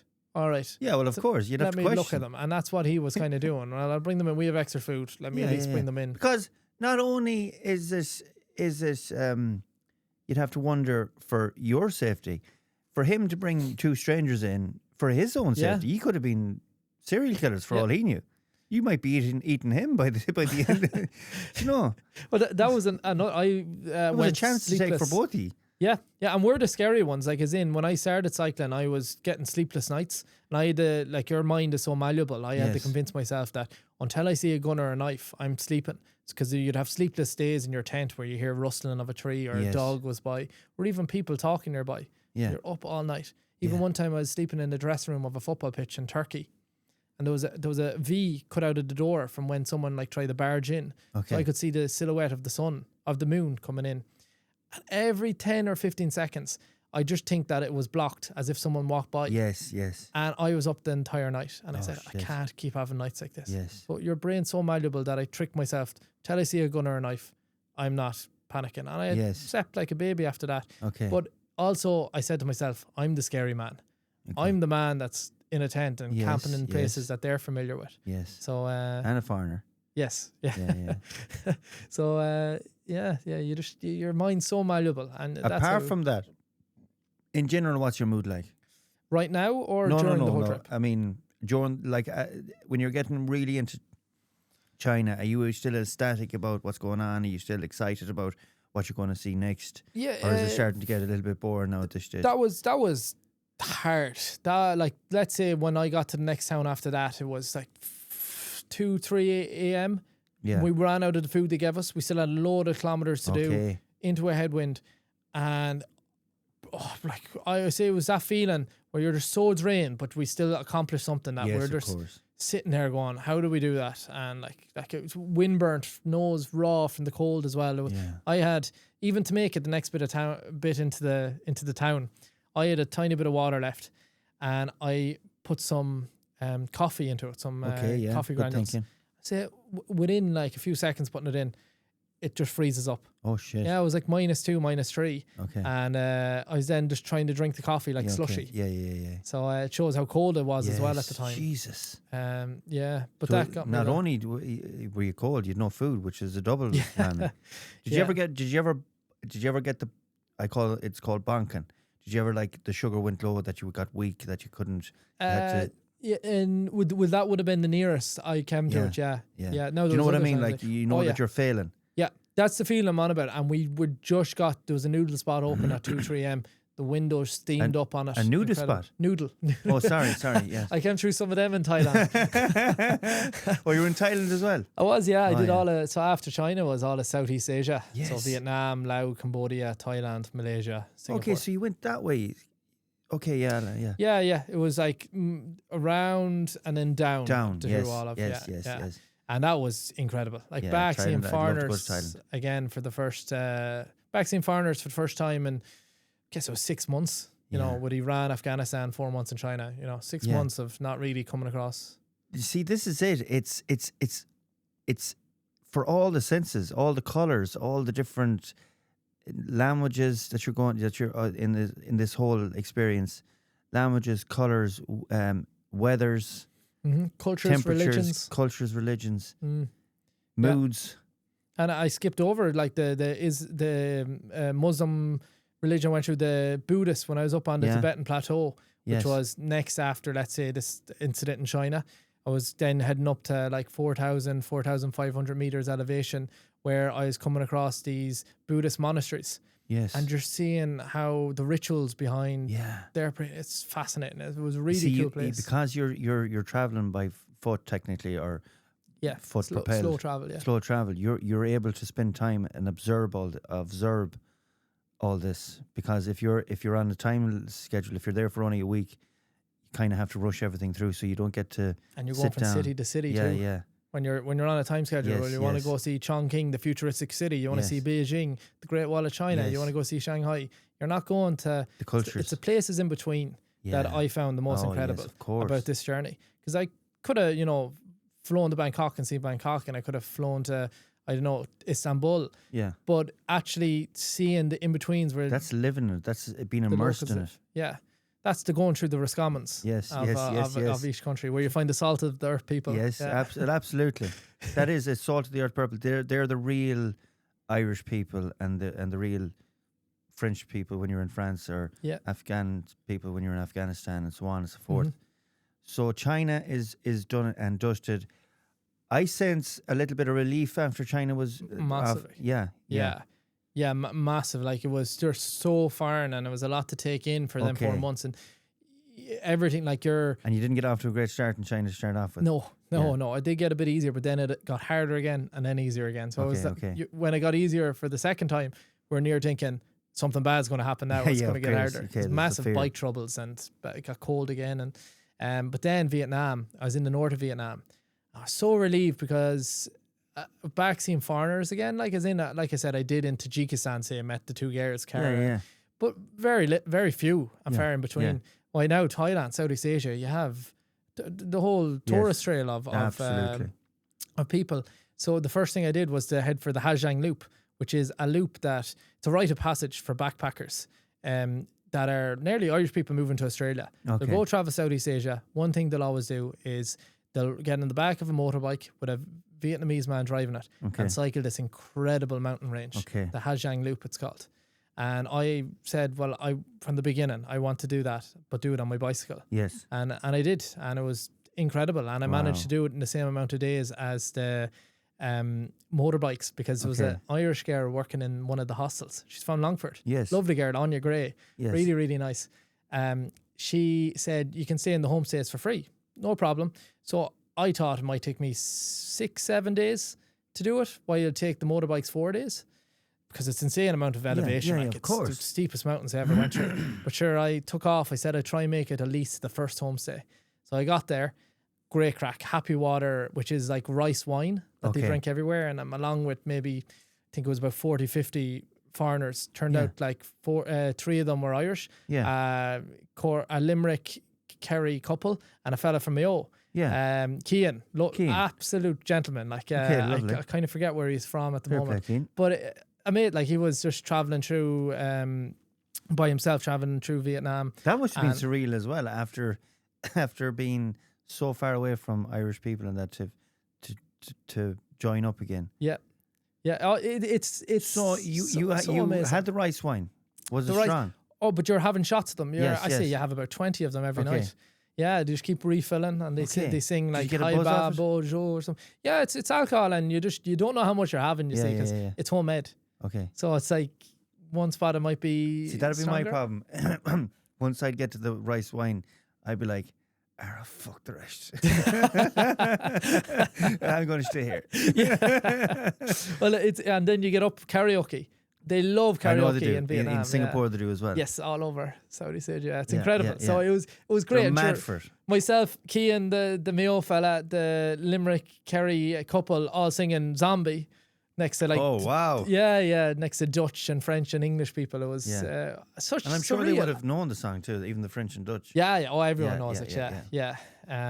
So just incredible. And I ended up then, because I had such crack with them the first day.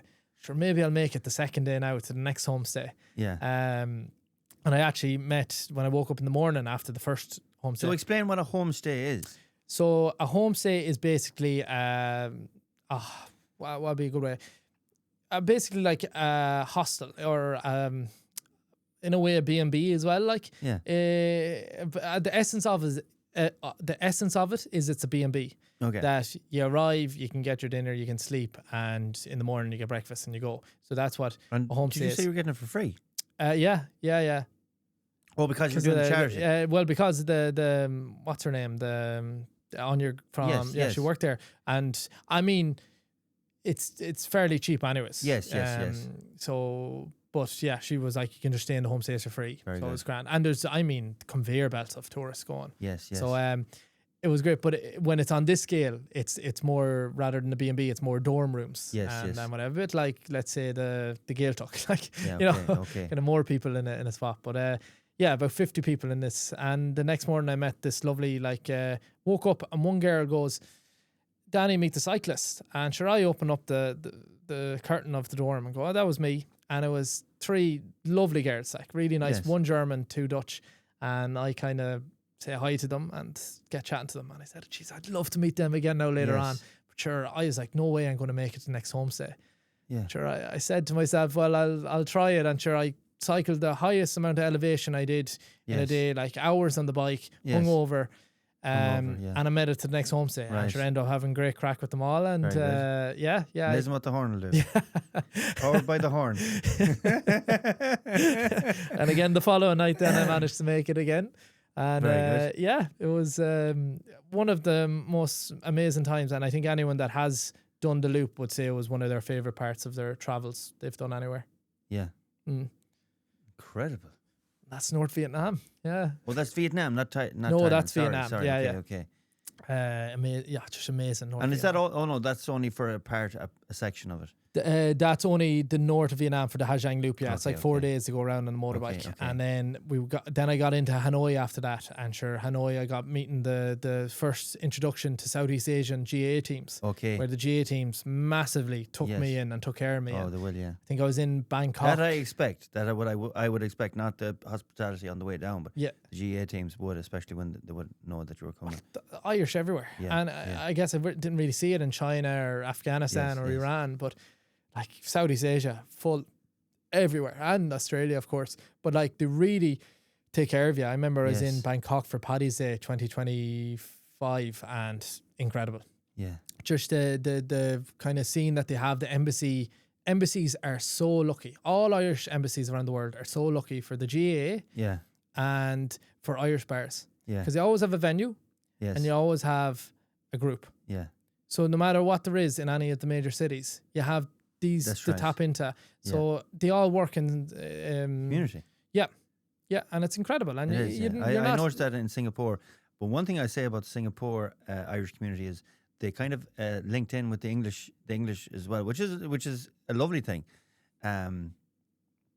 So they all kind of amalgamated. So in Singapore anyway. Yeah. But yeah, it's a great.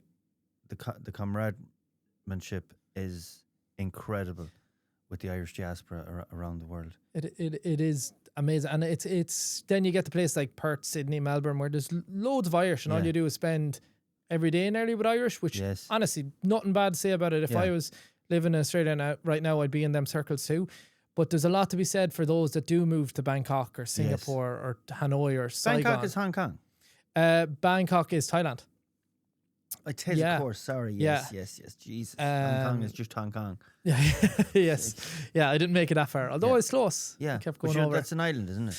It is, isn't it? Yeah. It is an island just off the south of China. Yeah. So you didn't get to Singapore? I did. Oh, you I did? got down. Yeah. Oh, sure, there's a bridge. Across the bridge from Malaysia. That's right. So I met Irish in Kuala Lumpur. Singapore used to be Malaysian. Yes, and then they got there.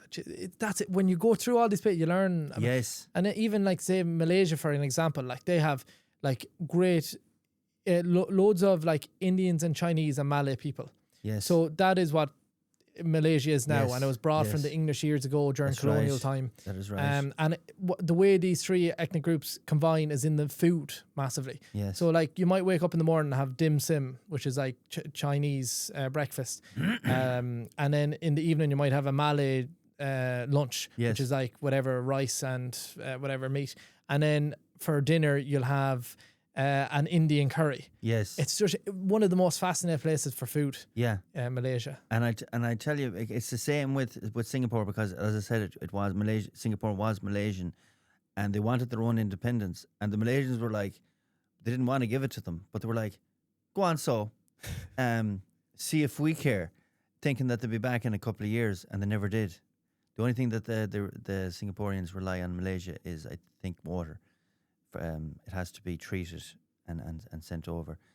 But sure, the Malaysians are probably asking the Singapore people for stuff now. Like it's probably it's amazing, how it was and learning about all that. Like travel is so it's opens up. Would you like history and the geography? Learning about that, I love that. Massive, and the borders are drawn from I guess history as well. Like when you look at Afghanistan, there was a buffer zone between Tajikistan and Pakistan. Yes. So that was like the buffer zone to block the Russians and the English back in the day. Yes. That they had to make this little bit of Afghanistan that goes the whole way to touch China. Like, it's just incredible. Yes. Things that you wouldn't know unless you went through it.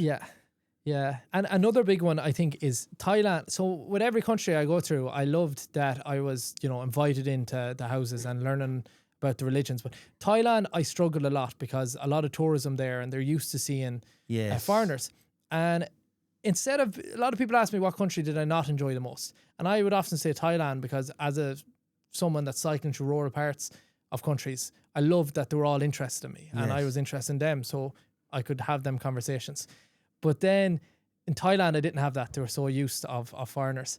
So instead of not liking Thailand for that reason, I think back, well, why? First of all, it's a Buddhist country. They're more reserved, the people. Second of all, they're the only country in that area that were not colonized. So the UK, the British... I did not realise that. Yeah, and that's why the royal family is so highly renowned. The British had Malaysia, Singapore, Myanmar. The French had Vietnam, Laos, and Cambodia. And then Thailand kept its independence. And the reason they did that was by just giving the white man what they wanted. So the Thai royal family is held in so high regard because they kept the country. Sovereignty. Yeah. And what did they give them that they wanted? I say their resources, Okay.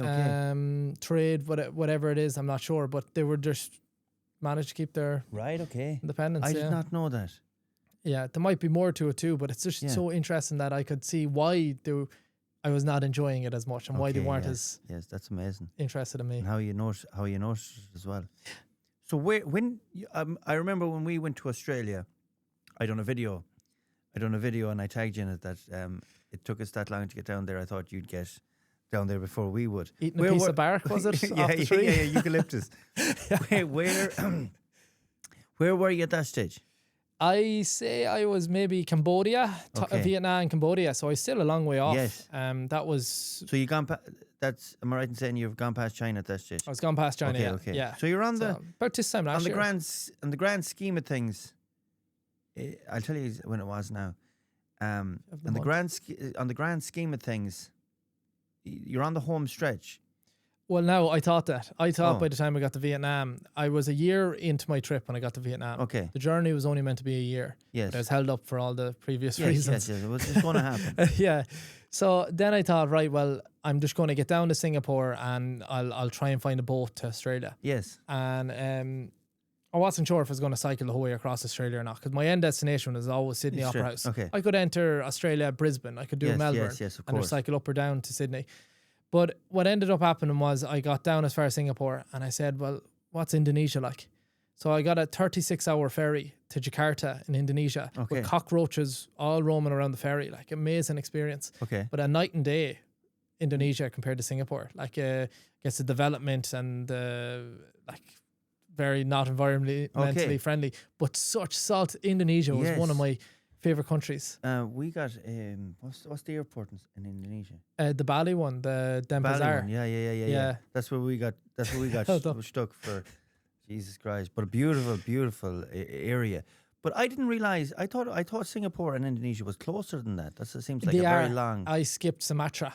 Okay. So Sumatra is an island up the left. You have Kuala Lumpur and Singapore. Yes, Kuala Lumpur, we got in there as well. Yeah, Kuala Lumpur, which is capital of Malaysia, and then you have Singapore. And in between there and Sumatra, which is the first Indonesian island, it's the Malacca Strait, which is like 33% of the world's ships or whatever goes through there. Okay. So I didn't do Sumatra. There was enough islands I wanted to get through. So I got a 36-hour ferry to the next one, which was Jakarta or Java. Yes.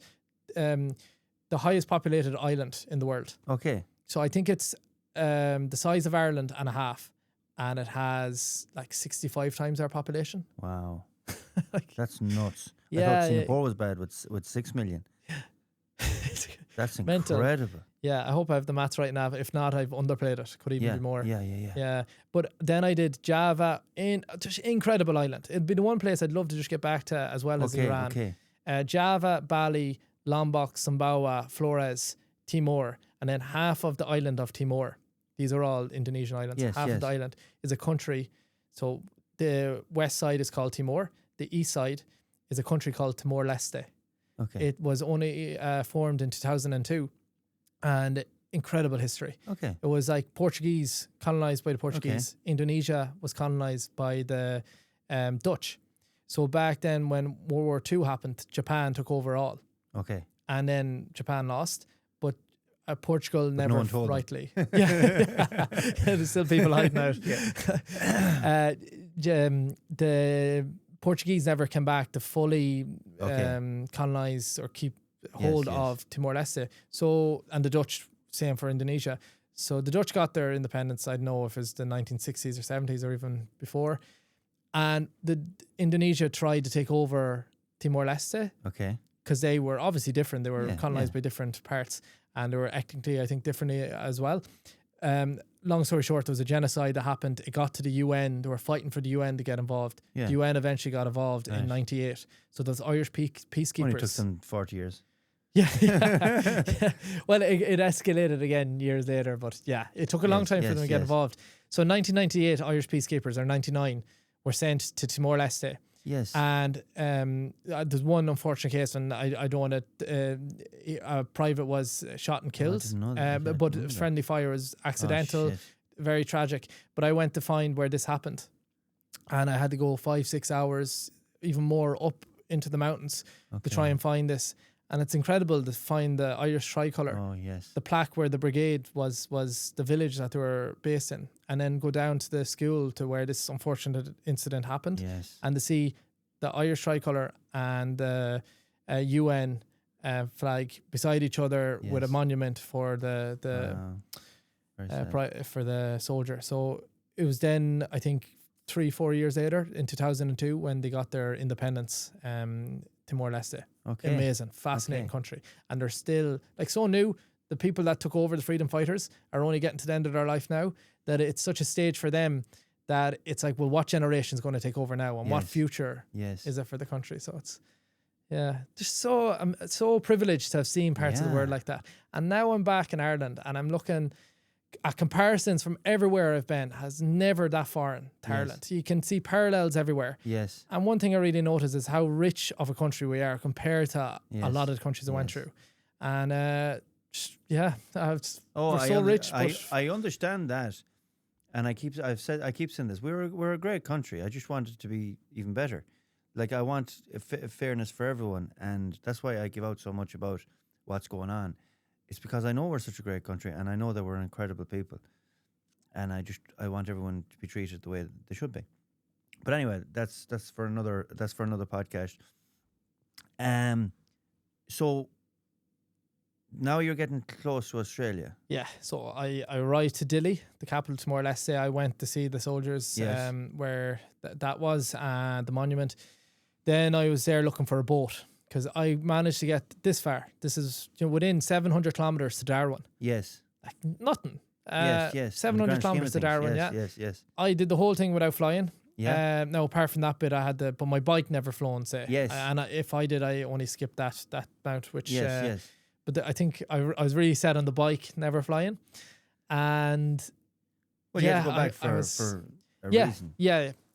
But then I was 3 weeks looking for a boat, and unfortunately, it was just not the right season. If I waited 2, 3, 4 more weeks, I would have found a boat. Okay. But I ended up having to fly. How do you mean find a boat? Just find a boat. There's sailboats going all around the world.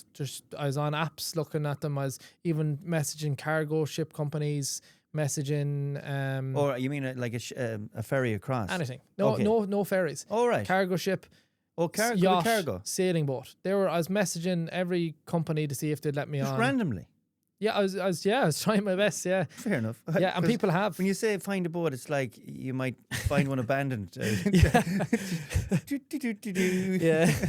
In hindsight, I nearly wish I paid off a skipper to just bring me. Yeah. Okay. Now, no matter what, I would have had to been paying for it, but I wish I just, instead of trying to find someone. And is this a regular thing? Is this a known thing? No. Oh, okay. But it has been done once or twice before. Okay. But sure, like I was long enough in the game that I said I'd really try, but at this stage, do you think you're getting more streetwise, is for want of a better word? Yeah, let's say I wasn't getting drugged and attacked as easily anymore. Yeah, okay. Well, your awareness would shoot up, but As I mean, streetwise, are you able to figure out the local, what would you call it? And not that it was a big computer game, the cheats. Yeah, I was deep in the game, and deep in the game. I like that. It's a mindset shift. EA Sports in the game. What's that? The Gaelic Games game. There's loads of them. Them all. But then let's say I got to add to that point was when I did arrive, I ended up having to fly to Australia. Yes. And when you're saying how deep I was in the game, one of the hardest things I went through was the mindset shift, going from all these, countries I went through to the Western mindset again. Yes. And I was met getting with on the plane. getting on the plane, but entering Australia. Oh, it was the first Western country since Europe, really. Yes. So it was just night and day to the mindset. Yeah. And the best way to describe it was that everyone was like, well, what next? Everyone was thinking about the future. Why? In all the other countries, they were thinking about now. Yeah.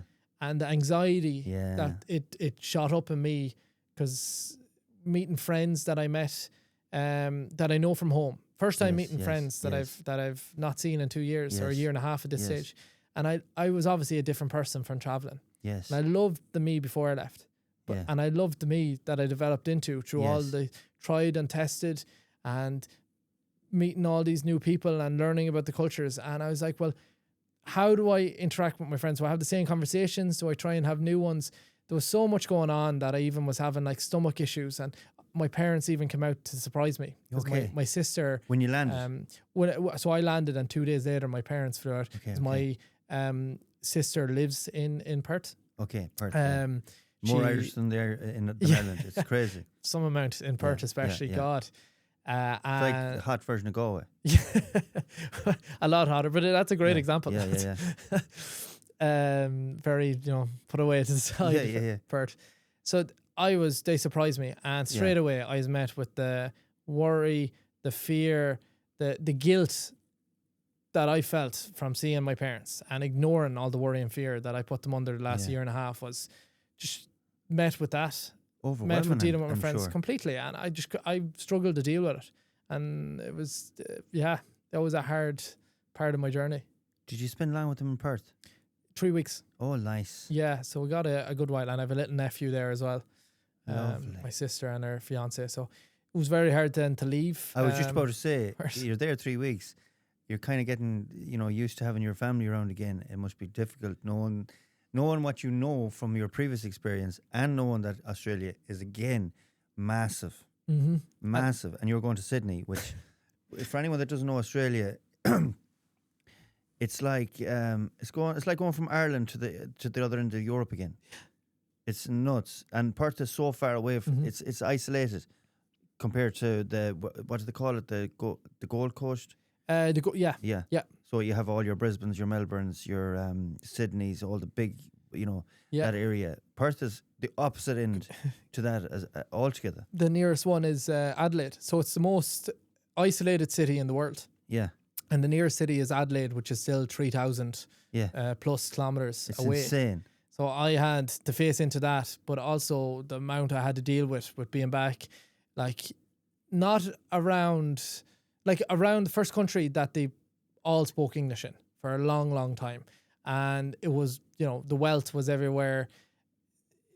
It was. You should have started speaking Chinese to them. I know.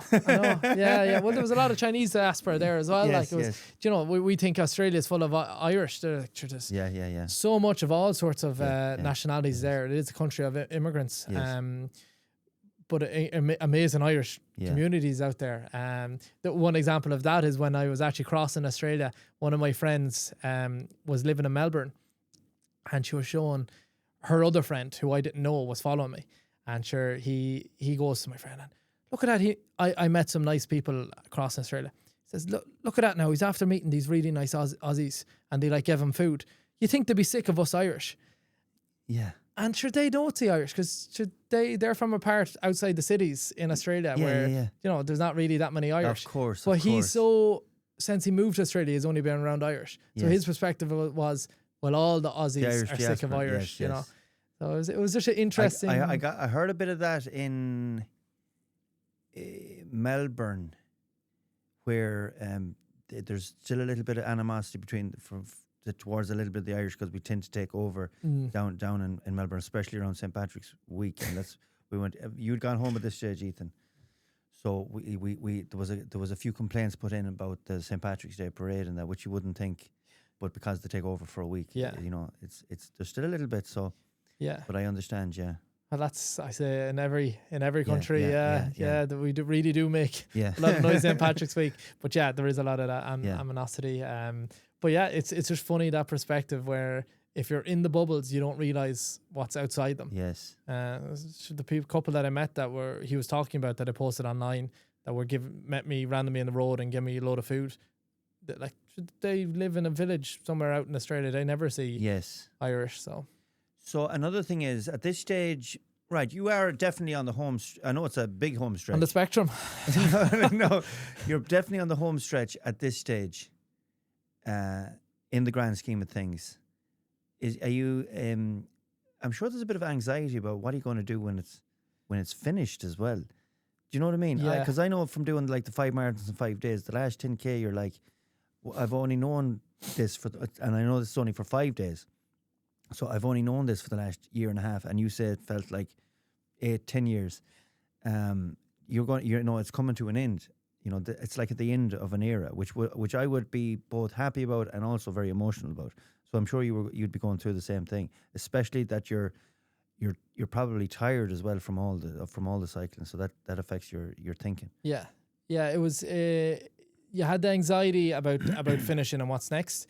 Now, obviously, you couldn't wait to finish. Like, I couldn't wait. The Opera House was incredible. But when I was leaving Perth, the beginning of Australia, I was crossing this long stretch that they call the Nullarbor, which is basically 14 to 18,000 or 1,800 kilometers of nothing. Yes. So it's a long time. It took me 2 weeks to do, but I've just nothing really, just roadhouses every 200 kilometers. Yeah, I was about to say. And the problem is that you might make it to Roadhouse is 200 kilometers away. You might do it in one day if the wind's behind you. Yeah. If the wind is against you, it might take you 5. Okay. So no matter what, you have to be carrying enough water. Yes, of course. And enough food.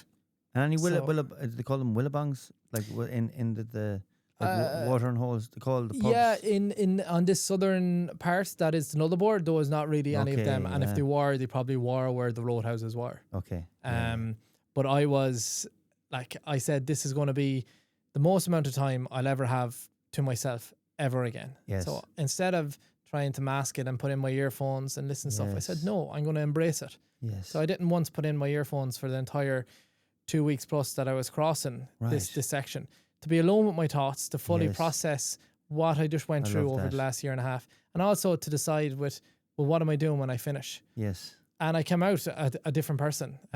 When I got to Melbourne, I was incredibly lonely.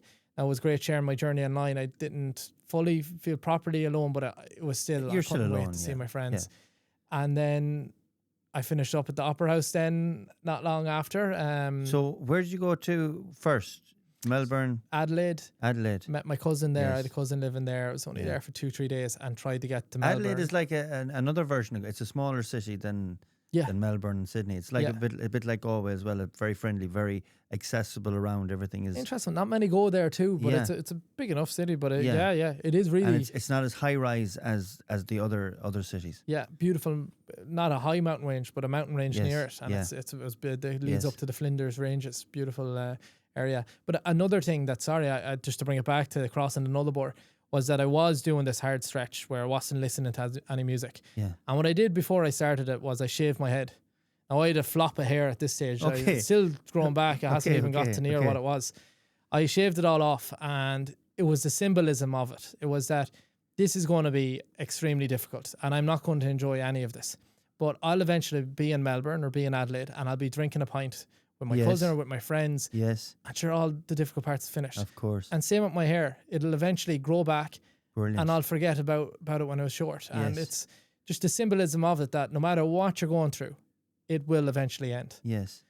Whatever hardships you have, they'll just embrace it, just one foot in front of the next, get through it, and it'll finish. And just to add that, it's also same with the good days. Yes. Like when I arrived into Sydney Opera House, and I had one of the best days of my life, to have that many people come out and celebrate such a personal event with me, that I can't live in that high all the time. But being aware of it, knowing this is a high, is a great way to properly take it all in and enjoy it. And then same for the lows, to know that you'll eventually get through the lows too. And that's what life is. 100%. And ups and downs. That's great advice for anyone that's in life in general. You are going to have low days. You're going to have high days. You have to galvanize yourself to be strong for both of them, because it's never going to be always be high. So you have to acknowledge the fact that you are going to meet a low at some stage. And I think that's what happens. I think people run at such a high, and when they come down, it's very difficult, and that's when things sometimes they go wrong. So you had developed that personal strength in the time you were on your own. I'm sure. No one went with you along in Australia. No, that was tough. No, all by myself, and it was, but it was the I guess the development that I found in myself, like to have that time to process what I went through, but also to know if I have what it takes to do something like that. Yes. And now that I'm out the other side and I'm here and I'm finished, I still have that anxiety feeling, like, what am I doing next? Yes. And all I want to do is it's still very fresh. I mean, it's not long. Yeah. Sorry, to answer your question, and I kind of answered it a couple of minutes ago. When were we in Australia and we put up that thing? So that would have been the end of February, beginning of March, last year. And I was in Vietnam. Yeah. Just entered Southeast Asia, so I had another year. Yes. I don't know, just another 11 months to go. Yes. So that's when we were there. So, by the way, I meant to ask you: are you keeping an eye on what's happening around the world, or are you completely oblivious to what's going on? Like, I'm talking financial crashes, wars, bar the war that you're actually in. Yeah. What's going on in America, Europe? Are you taking any heed of that, or are you just focused on what you're doing? The news is never too far away from you. You know, I was on social media posting all the time, so I did see everything. Like, let's say when the Americans started bombing parts of Iran last May. Yes. I seen all of that, and no, I had friends that asked me the same question, and they were like, "Is there pop culture things you're not in tune with?" I was like, "Well, no, I had my phone." Yeah. And that's also a thing where when I met Aussies, older Aussies, I met a lot of them that were saying the new generation are just going to be like Americans early, like the accent, in the sense the accents are all because they're learning off the phone. Yeah, and it's the same for us nearly. We're becoming very European too, and it's not. It's a good thing and it's a bad thing. We're real connected with it too. Absolutely, it's a double-edged sword. Yeah. That's 100%. Now let's talk about you getting in and finishing in Sydney, and I know we're probably, geez, we're nearly 2 hours in, and it's been, and that's the beauty of it. It was just flow 2 of hours chat. and 2 minutes, or 2 years and 3 seconds. 2 years and 2 hours. Tell me,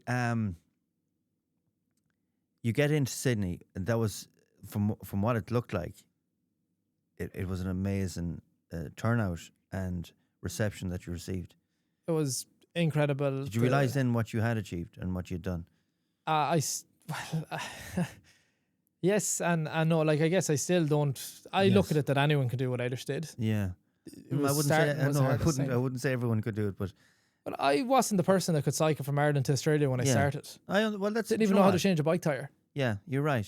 But I could cycle to Paris. I could cycle to Munich. Yes. I could cycle to Greece. Oh, yes. And you become the person on the way. There you go. I stand corrected. That's in life. It's in stages, I suppose. Yeah. So anyone can just get on their bike and start cycling. So it was amazing to say when I did leave, I didn't expect half the amount of money to be raised for the two charities. I didn't expect. Yeah, what was it? 210,000 euro. Incredible. Yeah. So that's incredible. And not only the amount of money, but the awareness for both of them, because what happens there is like what happened to me. People get to hear about these charities, and suddenly, well, they want to do something for them. They want to do a 5K or a marathon or something, and suddenly it snowballs. So that's where it all comes from.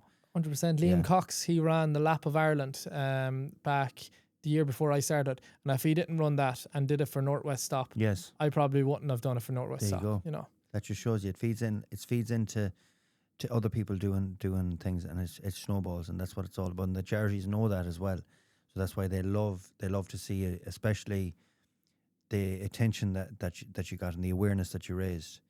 And it's unfortunately we do need these charities. Unfortunately, I mean we should be living in a world that everything euphoria, but that's just not life. Yeah. And we need these things. Well, it's great we do have them resources there Absolutely. when we need them, but we don't realize how valuable they are until they're needed. So a massive shout out as well once again. And I'm just after uploading the podcast that I done with Rebecca Gilmartin as well, from North, that works alongside a Northwest Stop, and what an incredible charity it is, and Mayor Roscommon Hospice as well. We'll finish up very soon. What's the future for Fergal? Well, since I finished up, I say I've been asked that question 100 times a day, especially when I was in Sydney. Does it change? It depends who I'm talking to. Yeah. The answer is that no, I don't. And I talk crossing the Nullarbor. I come up with what I want to do. Yeah.